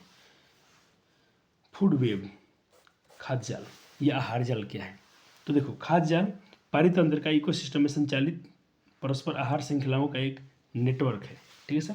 यहाँ पर बोलता है चित्र बनाना है आपको 15.3 किताब से, तो मैं आपको चित्र दिखाता हूँ, यहाँ से बना लेना आपको। इसमें देखो बच्चे क्या डिफरेंस है, फूड चेन में, फूड चेन नहीं है ये, फूड वेब है, कोई किसी को भी खा सकता है। देखो यहाँ पर मान लीजिए कि कॉर्न, मक्का है, इसको इसने खाया, इसको मेढक ने खा लिया, या इसको ये खा सकता है, चूहा को इसको चूहा भी खा सकता है, इसको मेढक भी खा सकता है। एक जीव दूसरे को आश्रित नहीं है, एकदम जाल है। कोई किसी को जरूरत पड़ा जिसको जब जहाँ जो मिले, जिनके सिस्टम में जो जहाँ मिल गया, जैसा माहौल है जहाँ पर जो भी चीज़ मिल गई इसको इसने खा लिया। उनके पास बहुत सारे ऑप्शन होते हैं, ये नेटवर्क है। ठीक है सर, चलो हो गया डायग्राम। चलो आप चित्र नंबर कम से कम नाम जरूर लिखिएगा, इनका नाम लिख ऐसे जरूर दिखा दीजिएगा, एग्जामिनर समझ जाएगा और पहले बार तो आपको समझ में आ जाएगा। अब दोनों में अंतर देख लीजिए। अपने उधर खाद्य जल फूड चेन पढ़ लिया था, फूड चेन में क्या था, घास था, घास को किसने खाया था, देखो इसमें क्या था, थोड़ा पहले से दिखा रहा हूँ, घास को खाया किसने, इसने, सांप, ये सब ये क्या है, फूड चेन है, ये फूड चेन है। लेकिन ये क्या है, खाद्य जाल में तो बिल्कुल कम्प्लेक्स था, कोई किसी को भी खा रहा है। दोनों में अंतर क्या है, कहता है कि खाद्य श्रृंखला जो होती है बच्चे परिभाषित किया जाता है कि क्रमिक पुष्टि स्तर में ट्रॉफिक लेवल को पर गिरने वाले जीवों की श्रृंखला के माध्यम से ऊर्जा के ट्रांसफर होती है, इन्हें स्थानांतरण की घटना होती है। जबकि खाद्य जाल में एक अंतः संबंध होता है जो सब में एक दूसरे में रिलेशन होता है, जो खाद्य श्रृंखला को दर्शाती है। अनेकों के बीच कोई किसी के बीच में रिलेशन हो सकता है। इसमें तो भाई एक बार नियम है, एक से दूसरे में, दूसरे से। चलो, खाद्य श्रृंखला को आमतौर पर उच्च पुष्टि स्तर के सदस्य को सबसे पुष्टि स्तर को एक प्रकार के जीव को खाते हैं। ठीक है, इसमें एक ही जो भी उसमें लास्ट में जो होंगे वो एक ही प्रकार के जीव खाते हैं। लेकिन फूड चेन में, फूड वेब में, खाद्य जाल में कोई नहीं, कोई किसी को खा सकता है। खाद्य जाल में उच्च स्तर के सदस्य निम्न पुष्टि स्तर के कई जीवों को भी खा सकते हैं, किसी को भी खा सकते हैं। खाद्य श्रृंखला में अलग अलग पृथक श्रृंखलाएं परितंत्र की अस्थिरता को बढ़ाती हैं। ठीक है सर, इसमें अनबैलेंस कर सकता है, क्योंकि उसमें क्या दिक्कत है, मान लीजिए कि घास है, घास को किसने खाया, हिरन ने खाया। घास को किसने खाया, हिरन ने। हिरन को मान लो किसने खाया, बाघ ने। अब मान लो कि क्या हो जाए, कभी कभी मान लो हिरन सब खत्म हो जाए, पूरी हिरन की प्रजाति खत्म हो जाए, अब बाघ महाराज क्या होंगे, तो भूखे मर जाएंगे। ये तो भूखे मर जाएंगे भैया, क्योंकि इस पर निर्भर थे, ये मर गए जीव तो ये भी मर जाएंगे, सिर्फ घास बढ़ जाएगा, घास की संख्या ज़्यादा होगी। इसमें ऐसा नहीं है, कोई किसी को खा लेगा, कोई टेंशन नहीं है। चलो यही चीज़ें अंतर, आप इसको लिख लें, हो गया। चलो अब अच्छा टॉपिक है बायो मैग्निफिकेशन, जैव आवर्धन। ये आपसे सेंटअप एग्जाम में पूछा गया था, आपके प्री बोर्ड एग्जाम था, इसमें एक क्वेश्चन पूछा गया था जैव आवर्धन क्या है। लेकिन क्या करें बच्चा जी, उसमें आपको नहीं पढ़ा पाए थे। अभी भी देखो ना मुझे बहुत सारी चीज़ बचा हुआ है, लेकिन अब देखें ना, जितना पढ़े और रिविजन करो, क्योंकि मैं इतना आपको मैं तो पढ़ाई दूंगा, आप जो वादा किए हैं। तो देखो हर बात अब तो मैं मेहनत शुरू कर दिया हूँ। अब देखिए अगर टाइम, अगर क्या घड़ी के टाइम बिगड़ते रहता है हमेशा। अभी टाइम हो रहा है बच्चा जी 10:50।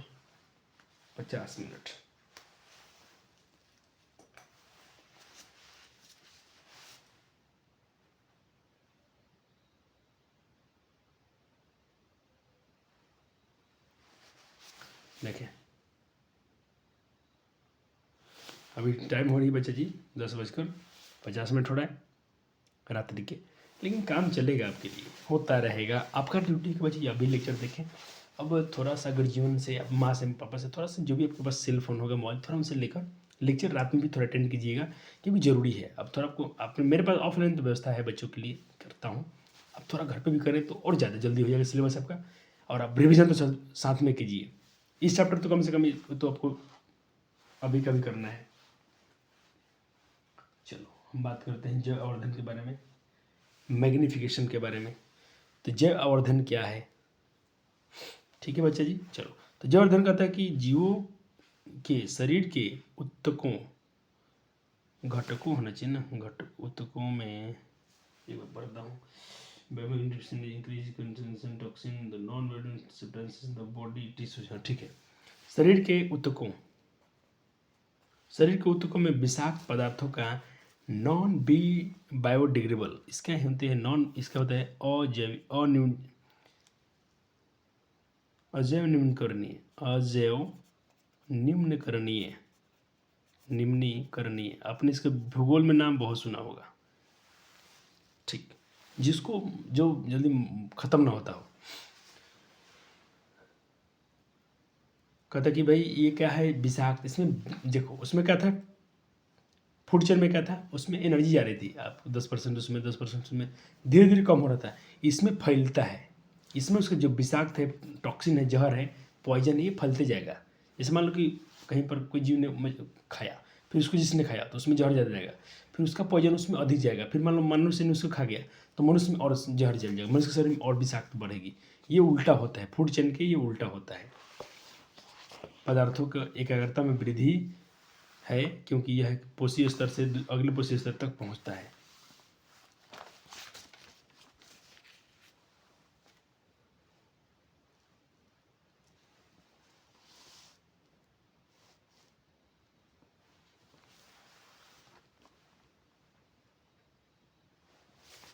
चलो हो गया, इसको अपने लिख लिया। चलो, सांद्रता बढ़ती जाती है सर। सांद्रता अब थोड़ा इसको मैं आपको दिखा रहा हूँ ये कैसे कंसंट्रेशन बढ़ता है, थोड़ा देखेंगे ध्यान से। यहाँ पर प्यारे जी, मान लीजिए कि यहाँ पर कोई केमिकल था, इसको मछलियों ने, इसको कोई छोटी मछली ने खाया, ठीक सर। तो पहले छोटी मछली ने खाया तो ये क्या है, ट्रॉफिक लेवल 1, ये पहला पोषी स्तर है। ये अब इसको मान लो कि बड़ी मछली ने खा ली छोटी मछलियों को, तो ये ट्रॉफिक लेवल 2 के दूसरा पोषी स्तर होंगे। इसको मान लो कि और कोई बड़ी मछली ने खाया, देखो इनमें से पोजीशन इसके बढ़ते जा रहे हैं। इसमें थोड़ा कम था, इसमें बढ़ गया थोड़ा सा, इसमें थोड़ा और ज़्यादा हुआ। फिर इसको मान लो कि गए सोनू मोनू गए बंसी गिराए और गुल्लू महाराज इसको निकाले इसमें से और टपक के खा गए। अब इसका पोजन देखो इनके शरीर में ज़्यादा हो गया, तो ये क्या है, इसको हम बोलते हैं बच्चे जी बायो मैग्निफिकेशन। क्या बोलते हैं, बायो मैग्निफिकेशन, जैव आवर्धन। हो गया प्यारे जी का, हाँ सर हो गया। चलो देखो, रसायन जो बायो मैग्नीफाइड जो आवर्धन हो सकते हैं। अब क्या क्या हो सकता है, कौन सब खराब होता है जी, तो उसमें होता है आपका कीटनाशक, कुछ पेस्टिसाइड और कुछ हेवी मेटल उसमें कौन सी, मरकरी, लेड, सीसा, कैडमियम, ये अन्य केमिकल पदार्थ भी जैसे PCBCS जिसका वो केमिकल इस्तेमाल किया था, ये होते हैं। अब ये कहीं छिड़काव होगा, इसको कोई जीव खाएगा, फिर उसको कोई जीव खाएगा, तो ये बढ़ते जाएगा, तो ये बढ़ते जाता है, इसीलिए इसको बोलते हैं बायो मैग्निफिकेशन। और DDT का पूरा नाम आप गूगल कर लीजिएगा। इसको प्रश्न खेत में हम DDT छिड़कवा रहे हैं, वो सब कीड़े मकोड़े मारने के लिए, घास मारने के लिए सब छिड़कवाया जाता है।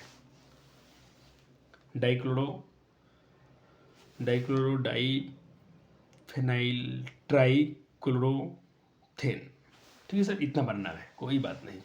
चलो, आहार श्रृंखला में बच्चे आहार श्रृंखला में जैव आवर्धन के अनुसार सबसे ज़्यादा विषाक्तता टॉक्सिन सबसे ऊपर था। आहार श्रृंखला में क्या था, सबसे ऊपर वाले को सबसे कम एनर्जी मिलता था, इसमें ऊपर वाले को सबसे ज़्यादा मिलेगा, इतना ही अंतर है। इसमें ट्रॉफिक लेवल के सबसे टॉप लेवल पे होंगे उसको अधिक इसमें विषाक्तता मिलेगी।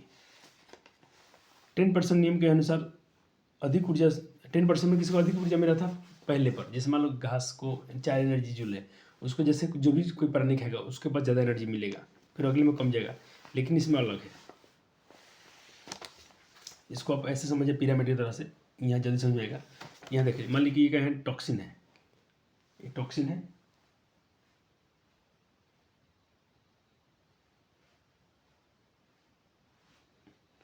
तो देखो इसको क्या होगा, अगर ये मान ली, और यहाँ पर एक बार पिरामिड उल्टा बनेगा या सीधा बनेगा। अब देखो इसमें क्या होगा, ये तो क्या था अपना, ये बढ़ते जाएगा, ये है अपना ये बायोमैग्निफिकेशन, इसको जो खाएगा कम मिलेगा, उसमें जो खाएगा उसको ज़्यादा मिलेगा। फिर मछली में गया तो उसको खाए, फिर मछली को मानो खाए उसको अधिक मिलेगा, इसमें 20 बढ़ते रहता है। और हम लोग का परे में फूड चेन में क्या था, नीचे वाले को ज़्यादा, फिर इसको जो खाएगा उसको कम मिलेगा, फिर उसको कम मिलेगा, ऐसा था इसमें, ठीक है सर। चलो, तो एनर्जी जो बढ़ती है 10% लॉ के अनुसार, और ये उल्टा चलता है, ये तो ऊपर वाले को सबसे अधिक मिलेगा जो लास्ट में खाएंगे।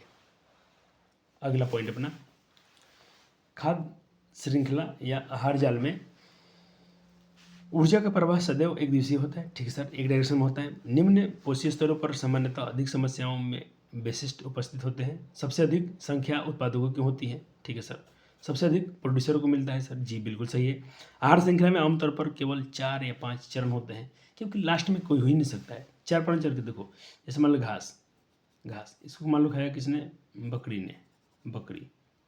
अब बकरी को मान लो खा गया किसने, कोई जीव खा गया, मान लो कोई भी शाकाहारी जीव खा गया, फिर उसको कोई और जीव खा जाएगा, तो ज़्यादा, अब देखो एनर्जी कम होती है, लास्ट में इतना कम होती है कि अब अगला कोई जा ही नहीं सकता है, उसके पास एनर्जी बचेगी नहीं। और जरूरी नहीं के बाद मान लो कि घास बकरी ने खाया, बकरी को मान लो 400 कैलोरी जूल मिला, तो जरूरी थोड़ी सब जूल जो खाएगा 400 जूल उसको मिल जाएगा, नहीं, क्योंकि जो भी जीव खाया है तो उसके भी बहुत सारे अपने काम है, उसमें यूज करेगा। शोषण है, पोषण है, उसके पास जो उनको बस चलना फिरना है, दौड़ना है, ठीक है। बच्चे पैदा होते हैं, जो भी उनका शरीर डेवलप करता है तो वही तो एनर्जी यूज कर लेते हैं, तो थोड़ा सा बचता है तो अगले को फ्री को मिलता है।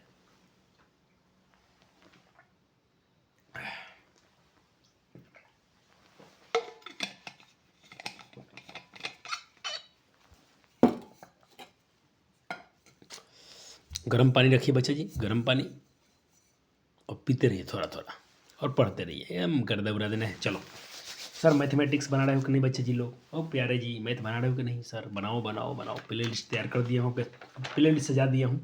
पहले रियल नंबर कर दिया हूँ, फिर बहुपद कर दिया हूँ, फिर उसमें त्रिकोणमिति कर दिया हूँ, फिर आपका एपी कर दिया हूँ समांतर श्रेणी वाले को, फिर उसमें कोऑर्डिनेट ज्योमेट्री कर दिया हूँ। कोऑर्डिनेट ज्योमेट्री एक लेक्चर आएगा अपना, देखते हैं कल परसों। अब मैथ शुरू हो जाएगा बच्चा जी, मैथ और हिंदी चलेगा अभी।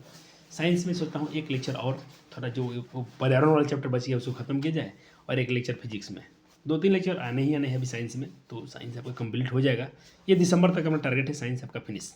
अब बचा 1 महीना, अब जो मैथ और हिंदी में चलेगा, रिविजन भी साथ साथ में करते रहिए, खुद से ज़्यादा कीजिए, बेनिफिट होगा। एक प्रश्न का चर्चा हम लोग कर लेते हैं बच्चा जी।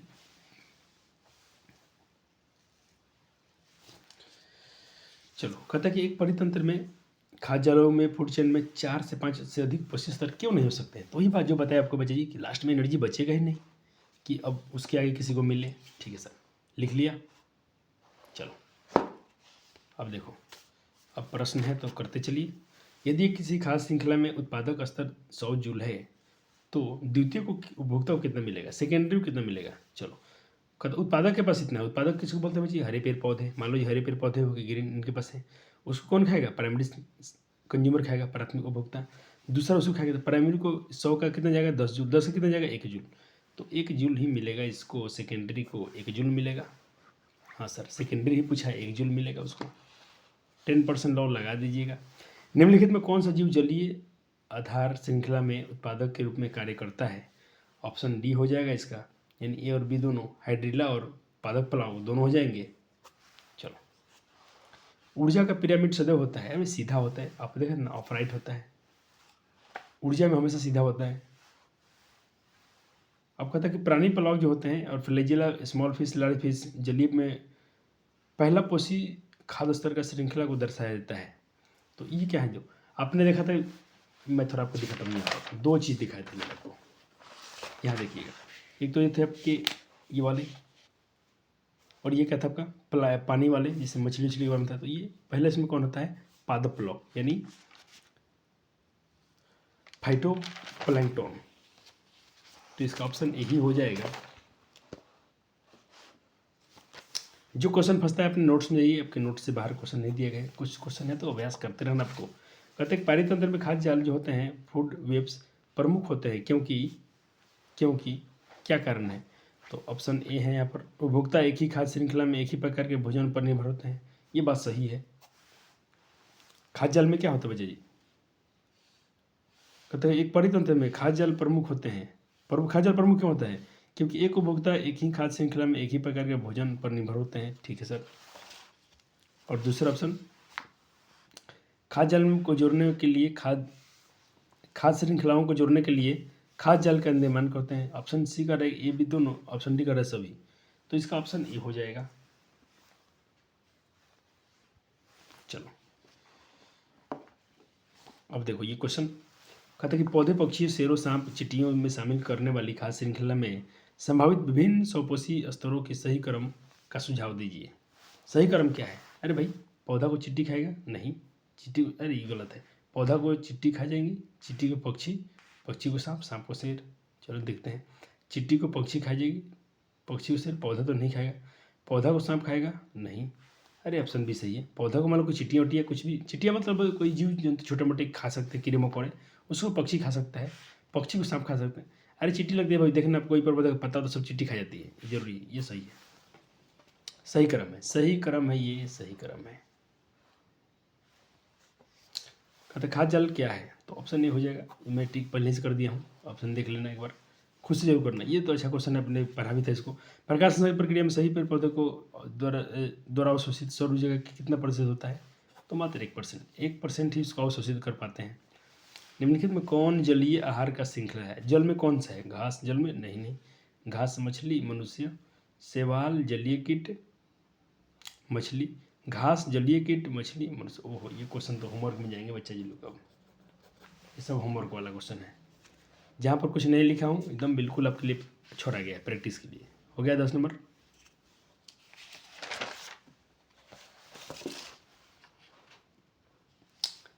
चलो हो गया। अब आखिरी टॉपिक, आज का आखिरी टॉपिक है, उसके बाद क्वेश्चन आंसर करेंगे, चैप्टर हो जाएगा फिनिश। चलो तो सर अब तो आँख मेरा पूरा अब नींद बहुत आ रही बच्चे, लेकिन क्या करें, वादा किए हैं बच्चों से कि 1 शॉट लेक्चर है तो 1 शॉट है। और भैया जी वादा नहीं तोड़ते हैं किसी का, तुम लोग कुछ भी कर दो, हम तो नहीं तोड़ेंगे आपसे वादा। आज कम सोएंगे चलेगा। चलो अब बात करते हैं हम लोग थोड़ा वायुमंडल के बारे में। चलो तो ये हम बात करेंगे पहले वायुमंडल देखा भाई जी कितने भाग में बांटे हैं। देखो ये मान लो आपका पृथ्वी हुई, पृथ्वी के पास एक लेयर है जिसको हम बोलते हैं टेट्रोस्फीयर, इसको बोलते हैं इंग्लिश में टेट्रोस्फीयर, हिंदी में इसको बोलते हैं बच्चे जी टेट्रोस्फीयर। इसका हिंदी लिखा हूँ कि नहीं लिखा हूँ, ट्रोस्फीयर ये वाला है, ट्रोस्फीयर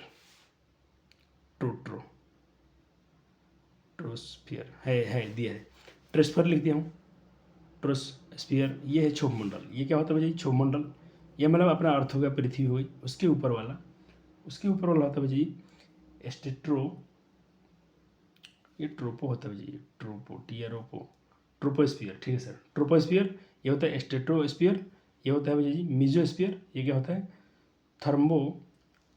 थर्मोस्फीयर, और ये क्या होता है भाई एक्सोस्फीयर। ये पृथ्वी पर बहुत सारे वायुमंडल की परत मतलब ये लेयर ऐसे पहला हो गया, ये दूसरा परत, तीसरा परत, चौथा परत, ऐसे परत हैं बहुत सारे। चलो तो ये दूसरा वाला का बचे समताप मंडल, दूसरे वाले को हम क्या बोलते हैं समताप मंडल। ये थोड़ा नाम याद रखना जरूरी है, क्वेश्चन करेंगे तो बहुत फीलेगा, और टॉपिक में कुछ खास है नहीं अभी। चलो अब देखो जो अपना पिछला ये वाला इंपॉर्टेंट है, ये वाला जिसको हम पढ़ेंगे अच्छी लिखे में, कहते हैं इसके अंदर एक लेयर पाई जाती है जिसे हम लोग ओजोन लेयर कहते हैं। तो क्वेश्चन पूछेगा ओजोन लेयर कहाँ पाई जाती है, तो एकदम बिल्कुल याद रखना, ओजोन लेयर पाई जाती है बच्चे जी स्ट्रोस्फीयर में, यानी समताप मंडल में। किसमें, यहाँ लिख दिया हूँ स्ट्रेटोस्फीयर में, समताप मंडल, पूरा हिंदी लिख दिया हूँ, तुम डरना मत, और इंग्लिश तो है, कितना सुंदर नोट्स है बच्चे जी। चलो ओजोन क्या है सर, ओजोन कैसे बनता है, ओजोन लेयर कैसे बनते हैं। तो ओजोन एक गैस की मोटी परत होती है, एक गैस की परत, सर ऑक्सीजन है ना O3 इसके फॉर्मूला होता है, जो एक मोटा परत है जो समताप मंडल में पाई जाती है, एकदम इंपॉर्टेंट है याद रखना। यह सूर्य ऊर्जा के प्रभाव के ऑक्सीजन के अणुओं को टूटने से बनती है। सूर्य ऊर्जा का एक प्रभाव होता है, सूर्य में प्रभाव कैसे, उसमें एक यूवी एक लाइट होती है, क्या बोलते हैं रे होती है, किरण होती हैं, जो ऑक्सीजन को तोड़ती हैं। ऑक्सीजन टूटेगा मान लो O2 है, टूट गया 2 ठीक है सर।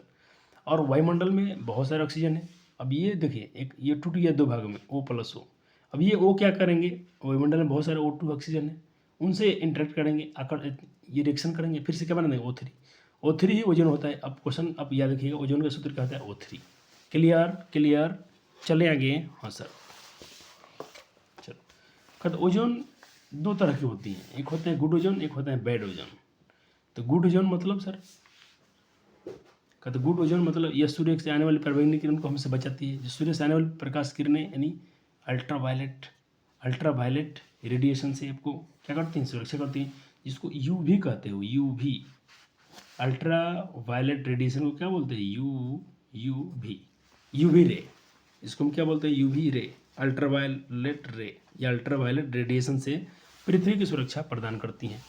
बच्चा जी अगर ये लेयर नहीं होती ओजोन लेयर में, आपने कभी सुना कि ओजोन लेयर में होल हो रहा है, छिद्र हो रहा है, छिद्र नहीं मतलब वहाँ से उसका लेयर कम हो जाते हैं, तो ये छिद्र की समान दिखती है। इससे क्या होगा बच्चा जी, हमारे कोई भी जीव इस पर नहीं जी पाएंगे धरती पर, त्वचा कैंसर हो जाएगी, सारे प्राणी मर जाएंगे, ठीक है सर बहुत। तो ये देखो जिसमें छेद कैसे होता है, छेद नहीं होता है, देखो मान लो कि ओजोन का लेयर मोटा है,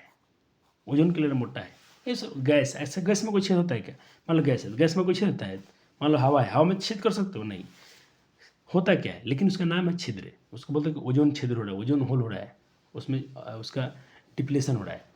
तो ये हो गया आपका ओजोन लेयर, ठीक है सर, ये मोटी है। अब क्या होती है कि आपने पढ़ा था कि जो पराबैंगनी किरण है ये लेयर को तोड़ती हैं, ऑक्सीजन को तोड़ती हैं। मान लो 3 अणु है तो ओजोन है O3 है, यहाँ टूट गया, टूटने को भी यहाँ पतला पड़ जाता है, कम पड़ जाता है। तो कम होने के कारण यहाँ पर ये अल्ट्रा वायलेट जो कि अल्ट्रा यूवी रे हैं इसमें आ सकती हैं इसके माध्यम से। तो ये लेयर का पतला हो जाना, ओजोन गैस की जो पतली लेयर की जो है वो पतला हो जाता है, इसको बोलते हैं छिद्र, ओजोन छिद्र, जबकि छिद्र नहीं है, ओजोन छिद्र। हो गया सर, क्लियर है? ऊपर से कुछ छूटा तो नहीं है? ना ना ना ना। ओ मेरे सुंदर बालक जी, चलो चलो, ये जीवों के लिए अत्यंत हानिकारक है। ये जो अल्ट्रा वायलेट रे हैं ये हमारे लिए बहुत खतरनाक है। इससे कैंसर होती है, फेफड़े रोग, बहुत सारे हो सकती हैं। हमारा हमारा क्या बोलते हैं, प्रतिरोधक क्षमता, एंटीबायोटिक जो हमारा लड़ने की क्षमता बीमारी से भी कम हो जाती है। ओजोन परत का क्षय, ये डिप्लीशन हो रहा है, इसमें क्षय हो रहा है। क्यों हो रहा है सर? तो देखो, ओजोन परत का क्षय का प्रमुख कारण मानव संश्लेषण, ये हम लोग के द्वारा है। हम लोग कुछ रसायन यूज करते हैं जिसका मतलब CFCS, क्लोरोफ्लोरोकार्बन माना गया है, जो विद्युत यंत्रों में हम लोग फ्रिज में इसको इस्तेमाल करते थे। और ये क्या करता है भैया जी, वायुमंडल में जाके सबसे ज़्यादा इसको ओजोन लेयर को होल करने में ये अपना कारण बनता है, CFCS।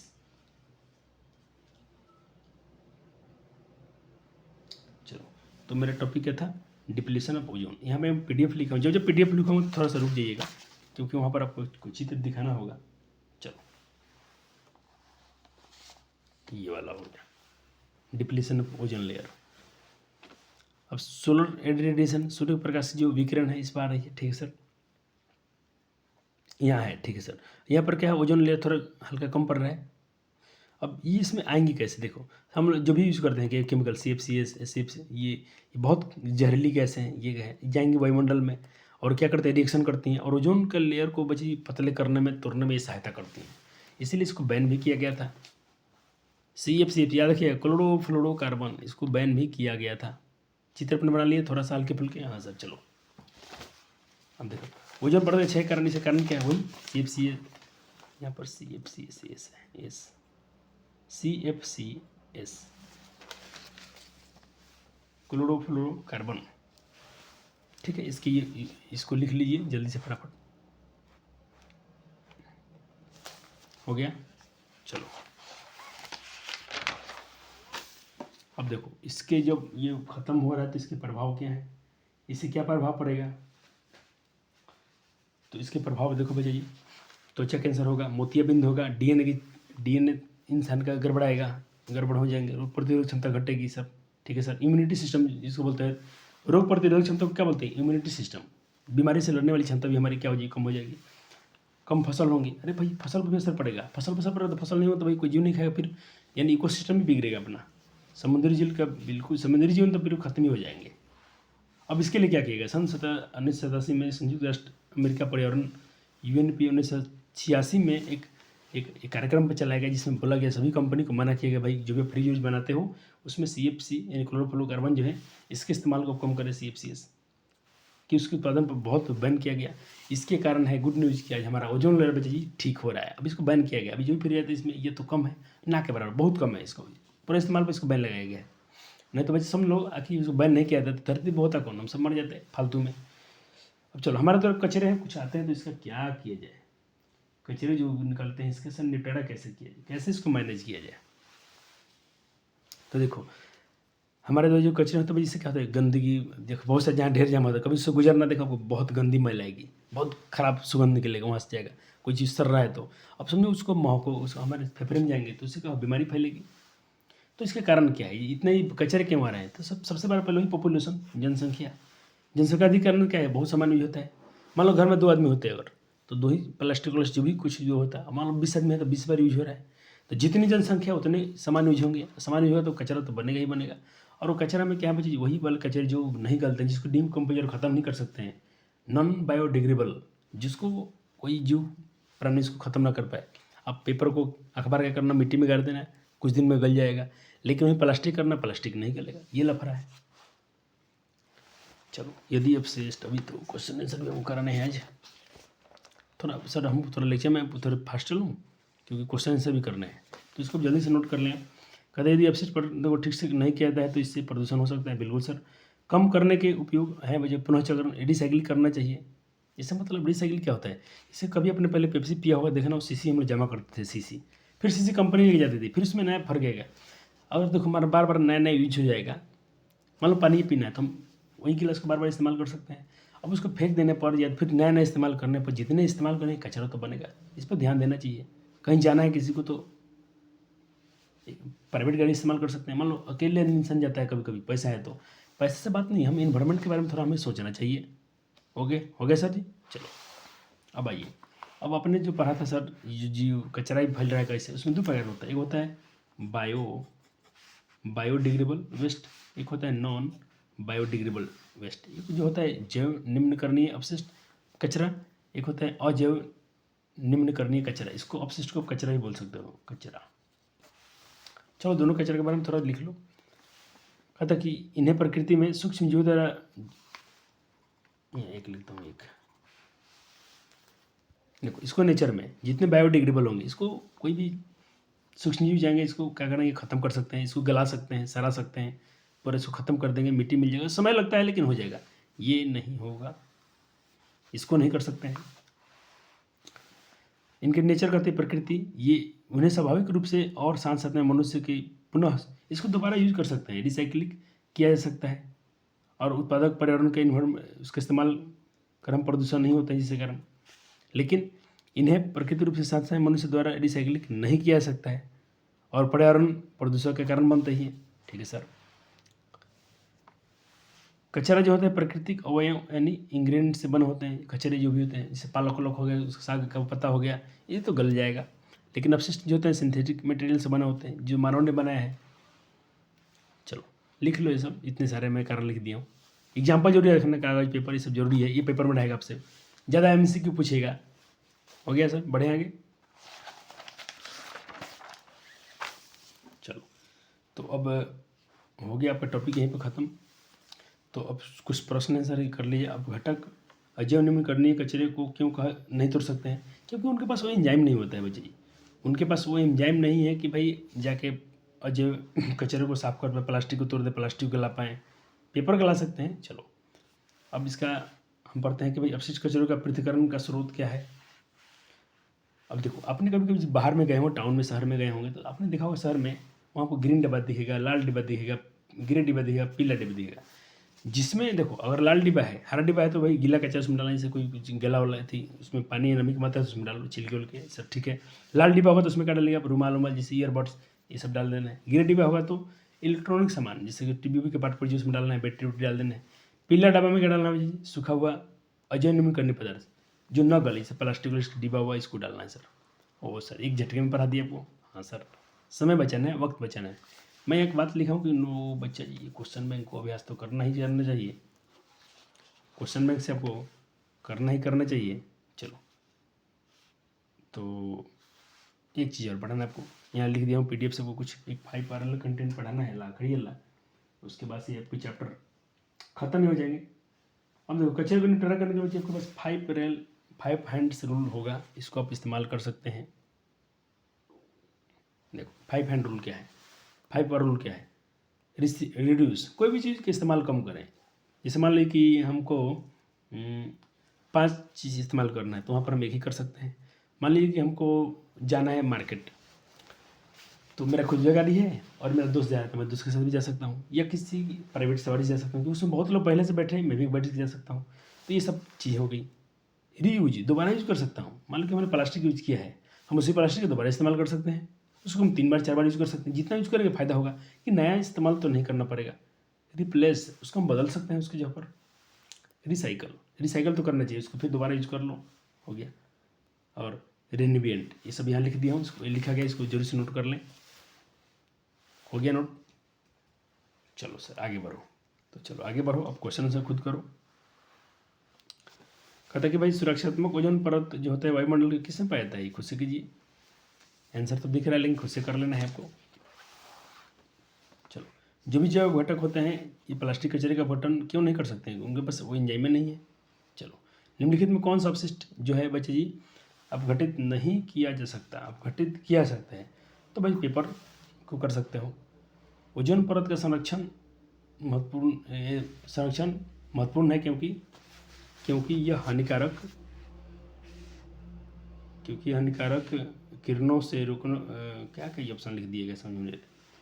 संरक्षण महत्वपूर्ण है क्योंकि यह हानिकारक यूवी विकिरणों से सुरक्षा करता है। ठीक है सर।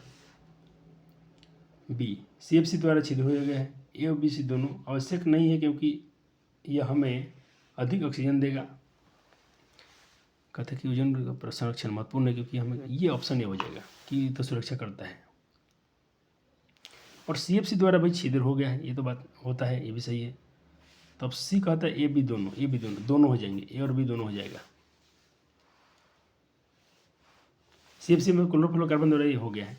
चलो, दी गई आहार श्रृंखला में चौथा पोषक स्तर का ऊर्जा 3 कैलोरी है तो उसका परिणाम क्या होगा? 3 कैलोरी जूल है तो परिणाम क्या होगा? चलो कर लेना, इसको यहाँ एज ऑप्शन कर दिया गया है, इतना होगा। खुद से करना तुम्हारा प्रैक्टिस हो जाएगा, तुमको सिखा दिया गया है। मनुष्य में कहता है कि यूवी जो किरणों के संपर्क में वृद्धि के परिणाम क्या होता है? वही त्वचा कैंसर हो जाएगा। सी, ए सी दोनों, यानी एक तो उसकी क्षमता घटेगी और त्वचा कैंसर होगा। ए और सी दोनों हो जाएगा, यानी ऑप्शन ये हो जाएगा। चलो 8 नंबर भी कर लो।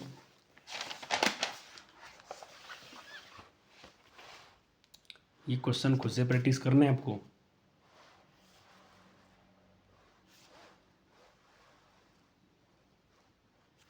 हो गया सर जी, थोड़ा पानी पी लें। चलिए, एक पॉइंट ये भी नोट कीजिएगा, पर्यावरण दिवस तो भाई कब मनाते हैं? 5 जून को मनाया जाता है। Sir NCERT one shot question answer होगा, थोड़ा देर रुकिए, मैं थोड़ा सा और आपके लिए कुछ अच्छे पॉइंट देख लेता हूँ, उसके बाद चलते हैं हम लोग क्वेश्चन आंसर करने के लिए रेडी है। चलिए, इस स्लाइड को भी नोट कर लेंगे। डिकम्पोजर्स क्या है, जिसको हम लोग क्या बोलते हैं? अपघटक। याद रखिएगा, इसका दूसरा नाम अपघटक भी है, अपमर्जा का दूसरा नाम ये है। इनके लाभ भी लिख लीजिए। हो गया सर। चलो कुछ प्रश्न और अभ्यास कर लीजिए। कहते हैं कि इकोसिस्टम में पारिस्थितिकी तंत्र में तो वही हो गया, पारिस्थितिक तंत्र में स्वपोषी क्या होते हैं?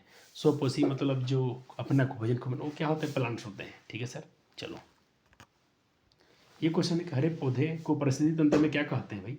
तो उसको प्रोड्यूसर कहते हैं, उत्पादक कहते हैं। ये क्वेश्चन है कि एक पारिस्थितिक तंत्र में उत्पादकों और उपभोक्ताओं को संख्या में कौन निश्चित करते हैं? तो जैविक कारक, बायोटिक फैक्टर्स। परिस्थिति तंत्र में पादपों और प्राणियों में परस्पर क्या संबंध, क्या आधार है? तो पोषण का संबंध का आधार है। हाँ सर, बिल्कुल सही है। ये क्वेश्चन तो हर तरह से सही है। प्रकाश ऊर्जा को रासायनिक ऊर्जा में कौन बोलता है? प्लांट्स। ये क्वेश्चन है कि भाई निम्नलिखित में कौन पारितंत्र में यानी इकोसिस्टम में अजैविक घटक नहीं है? ऑप्शन दिख रहा है आंसर आपको। इकोसिस्टम जो होता है, इसका सबसे प्रथम प्रयोग किसने किया था? तो अर्नेस्ट हैकल ने किया था सर जी, बिल्कुल। अब ये वाला टॉपिक अब तो जस्ट पढ़े थे, थोड़ा इसको नोट डाउन करेंगे अपने नोट्स में। बिल्कुल सर। चलो, क्वेश्चन है कि वायुमंडलीय प्रदूषक कौन सा गैस है? सल्फर डाइऑक्साइड, याद रखिएगा। ठीक है सर। ये भी महत्वपूर्ण सवाल है कि ग्रीन हाउस गैसों का सबसे अधिक किस गैस के उदाहरण है? तो यहाँ पर CO2 सर, बिल्कुल। ये क्लास 12th में भी पूछा जाता है क्वेश्चन। खैर भाई, जीवों में ऊर्जा का हस्तांतरण किसके द्वारा होता है? तो खाद्य श्रृंखला के द्वारा। बिल्कुल सर। कहते खाद्य श्रृंखला का अंतिम सिरे पर कौन होता है? डिकम्पोजर होता है सर, बिल्कुल सही है। और दूसरे पर कौन होता है? पहला कौन होता है? तो प्राथमिक उपभोक्ता होता है, कंज्यूमर होता है सर। निम्नलिखित में कौन सी गैस वायु को सबसे अधिक प्रदूषित करती है? तो भाई कार्बन मोनोऑक्साइड, CO। चलो, ये प्रश्न का आंसर कर लें। वही जलघर के बोल रहे हैं, एक्वेरियम यानी जीवशाला, जलघर, मछली का जलघर है, उनमें किन किन बातों पर ध्यान देना चाहिए? तो ये कुछ पॉइंट्स है, इस पर ध्यान देना चाहिए। बिल्कुल सर। चलो सर, DDT क्या है? बताया था थोड़ी देर पहले sir. Dichlorodiphenyltrichloroethane. द्वितीय उपभोक्ता का उदाहरण कौन है? मेढक, शेर, टिड्डा, हिरण। तो भाई सेकेंडरी में तो, प्राइमरी में तो भाई प्लांट्स आते हैं, शाकाहारी आते हैं। और द्वितीय में बचा जी वही मांसाहारी। यह बात हो रहा है कि बच्चे उत्पादक और अपमार्जक में क्या अंतर है? प्रोड्यूसर और डिकम्पोजर में क्या अंतर है? चलो प्यारे जी, अब हम लोग कर लेते हैं क्वेश्चन आंसर एनसीईआरटी का। पहला क्वेश्चन क्या है? पोषक स्तर क्या है? एक आहार श्रृंखला का उदाहरण दीजिए और इसमें विभिन्न पोषक स्तर को बताइए। ठीक है, पहला क्वेश्चन नोट कीजिए। चलो, उसके आंसर आपके सामने रहा। आपसे क्वेश्चन पूछा गया था पोषक स्तर क्या है? एक आहार श्रृंखला का उदाहरण दीजिए जिसमें विभिन्न पोषक स्तर का नाम बताइए। तो चलो, आहार श्रृंखला क्या वजह? कहते कि खाद्य श्रृंखला में भोजन या ऊर्जा का ट्रांसफर विभिन्न स्तरों पर होता है और इन स्तरों पर पोषक स्तर के रूप में जाना जाता है। जैसे जैसे मेरा क्या ट्रॉफिक लेवल जो पढ़ते हैं आप, जिसे ट्रॉफिक लेवल के रूप में जाना जाता है, जैसे घास को खाए बकरी, बकरी को खाए आदमी, ठीक सर। आहार श्रृंखला या इसे खाद्य चयन के रूप में जाना जाता है। घास प्रथम पोषी हो गया, फर्स्ट ट्रॉफिक लेवल हो गया, बकरी उसको खाए तो सेकंड हो गया, और मनुष्य ने उसे खाए तो ये तीसरे ट्रॉफिक लेवल हो गए सर। हो गया सर। चलो सर दूसरा क्वेश्चन, दूसरा प्रश्न है कि परितंत्र में अपमार्जकों की क्या भूमिका है। अभी क्वेश्चन थोड़ा पहले कर रहे थे, एक बार और देख लीजिए। परितंत्र में अपमार्जकों की क्या, अपमार्जक को बच्चे हम अपघटक भी बोलते हैं, ध्यान रखिएगा, दोनों वर्ड लिख दिया हूँ, अपमार्जक और अपघटक, डरिएगा मत। तो उनकी बहुत विशेषता है, बहुत भूमिका है बच्चे जी, वो हमारे पर्यावरण को साफ रखते हैं। ठीक है सर। चलो अगला प्रश्न, छोटा चैप्टर है, ज़्यादा प्रश्न इसमें आपको नहीं मिलेंगे। क्या कारण है, चलो ये क्वेश्चन देखें, क्या कारण है, 1 नंबर सवाल, क्या कारण है कुछ पदार्थ निम्न करने होते हैं, कुछ अजन्य निम्न करनी है। तो भाई देखो, जिनको तो भाई अपघटक क्या करेंगे, सड़ा देंगे, गला देंगे, तो भाई निम्न करनी है, जन निम्न करनी है, बायोडिग्रेडेबल है। और जिनको नहीं तोड़ पाए तो क्या है, नॉन बायोडिग्रेडेबल है सर। लिख लीजिए क्वेश्चन का आंसर। हो गया। चलो होते हैं तीसरा प्रश्न, नहीं दूसरा देखिए अब, ऐसे दो तरीके सुझाइए जिनमें जन निम्न करनी है पर्यावरण को प्रभावित करते हैं। जन निम्न करनी जो होते हैं, जो बायोडिग्रेडेबल है, वो पर्यावरण को किस तरह से प्रभावित करते हैं, उसका आंसर लिखना है। तो ये रहा उसका आंसर, 2 का आंसर हो गया। चलिए इसमें एक और प्रश्न है, ऐसे 2 तरीके बताइए जिसमें अजन निम्न करनी है पर्यावरण को प्रभावित करते हैं। वही क्वेश्चन घुमा फिरा के पूछ रहे हैं। चलो 3 का आंसर लिख लीजिए। अब आते हैं हम लोग अगले इंटेक्स वाले क्वेश्चन पे। चलो ओजोन क्या है, अब अगला क्वेश्चन क्या है इसमें का, ओजोन क्या है, किसी परिस्थिति में किस प्रकार प्रभावित करता है ये ozone, what is ozone. English में क्वेश्चन नंबर लिख दिया, व्हाट इज ओजोन। तो ओजोन क्या है भाई, ऑक्सीजन के 3 परमाणु से बना है, बिल्कुल आप जानते थे, अभी हम जस्ट चर्चा किया था। ठीक है, और ये किस में पाया जाता है, तो अपने भारत देश को ये समताप मंडल में पाया जाता है। ठीक है सर। इसका मेन काम क्या है कि हमको हार्मफुल अल्ट्रावायलेट रे से बचाता है, हमको रेडिएशन से बचाता है, सबसे बड़ा काम ये है, इसको हानिकारक किरणों से बचाता है। ठीक है सर। उसमें का दूसरा नंबर प्रश्न,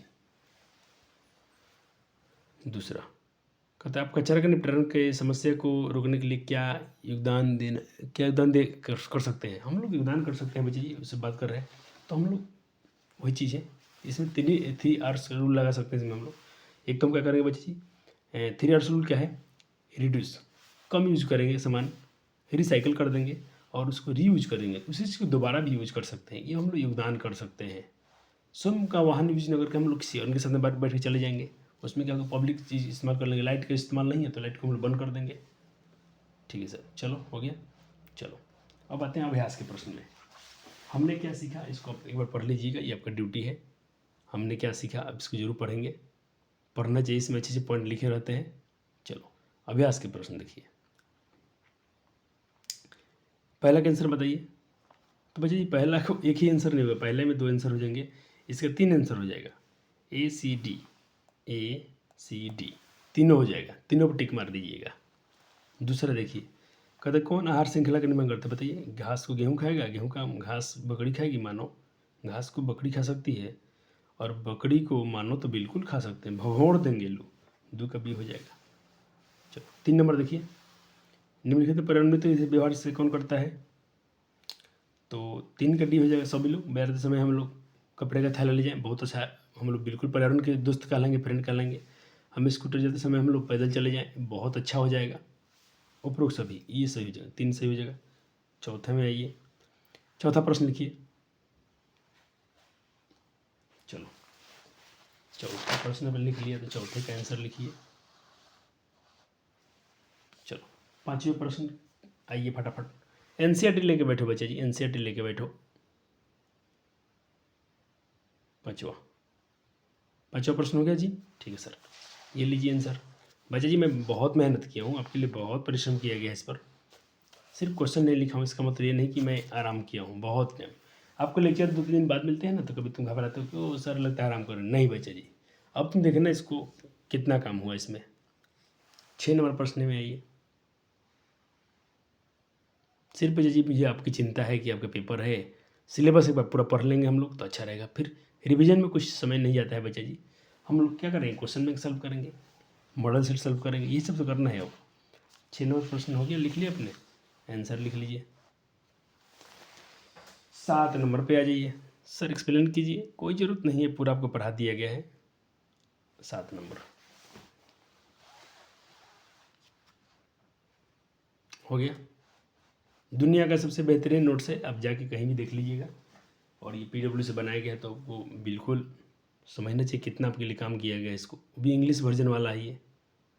चलो 8 नंबर, तो 8 नंबर भाई चलो आंसर यहाँ से शुरू हो रहा है।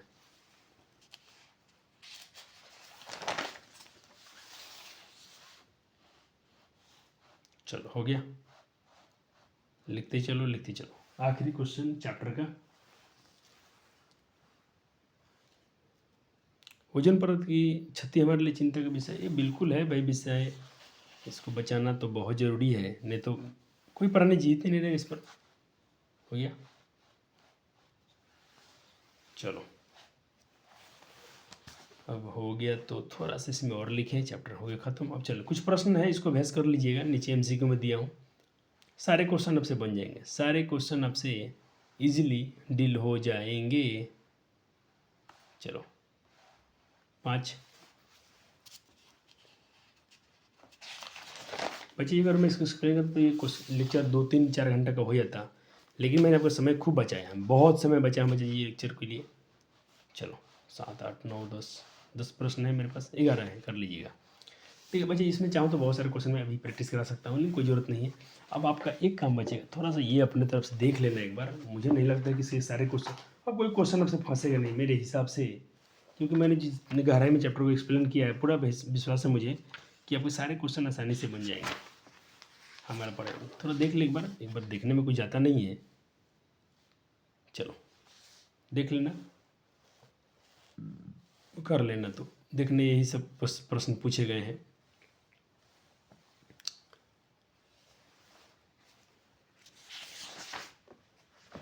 हाँ लेकिन चैप्टर बहुत बच्चे, ये ऑब्जेक्टिव के लिए चैप्टर बहुत इंपॉर्टेंट है, इसमें ऑब्जेक्टिव खूब उठाएगा।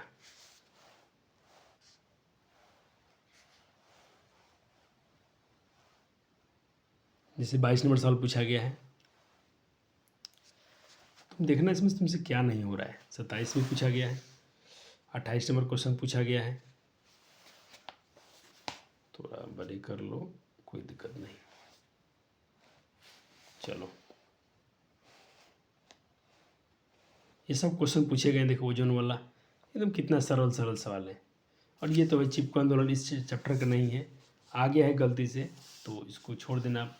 चिपको आंदोलन इसका नहीं है चैप्टर का। ऐसे हम बता सकते हैं कि वृक्षों को बचाने के लिए किया गया था, लेकिन ये इस चैप्टर का क्वेश्चन नहीं है। चलो हुआ, कोई क्वेश्चन आपसे टफ लग रहा है क्या? नहीं सर, लगता भी नहीं है, लगेगा भी नहीं। कहते हैं भाई पराबैंगनी किरण से मनुष्य के कौन सा रोग होता है? भाई हम पढ़ते त्वचा कैंसर होता है। इनमें से कौन मानव निर्मित जैव निम्न करनी है? जैव निम्न करनी है जो मानव निर्मित है, जिसे मानव ने बनाया है। Oxygen, biogas, methane. तो अजैव होना चाहिए ना, जैव का है बोल रहा है 46 बी बायोगैस। अच्छा जो मानव ने बनाया, तो बायोगैस हम बना सकते हैं। वायुमंडल में नाइट्रोजन की मात्रा कितनी है? तो 78% है। ये क्वेश्चन कहीं से आ गया है तो बिल्कुल, लेकिन सवाल अच्छा है।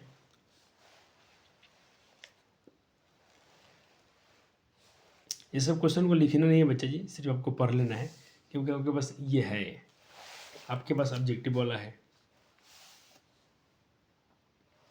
हो गया, देखो 23 में से पूछा गया, एकदम आसानी से कर लेना है। CO2 की मात्रा कितने से पूछ लिया गया था। चलो अब एक चैप्टर और बच जाता है अपना बायो में, ये वाला छोटा सा चैप्टर है, देखेंगे अगर समय बचता है तो इसको कराएंगे। अभी अभी तो फिलहाल मेरा मूड नहीं है इसको, क्योंकि मैथ शुरू करना जरूरी है, लेकिन कराएंगे। साइंस हम लोग पूरा पढ़ें तो पूरा ही पढ़ेंगे। अब हमको दीजिए इजाज़त यहाँ से बच्चा जी, थैंक यू। मैंने पूरा जो आपसे वादा किया था कि 1 शॉट लेक्चर में जो अपना आवर इन्वायरमेंट चैप्टर है इसको मैं पूरा करूँगा, तो मैंने पूरा किया है बच्चा जी। अब आपका ड्यूटी बनता है इसको जल्दी से लेक्चर को सारे के नोट्स बन जाने चाहिए।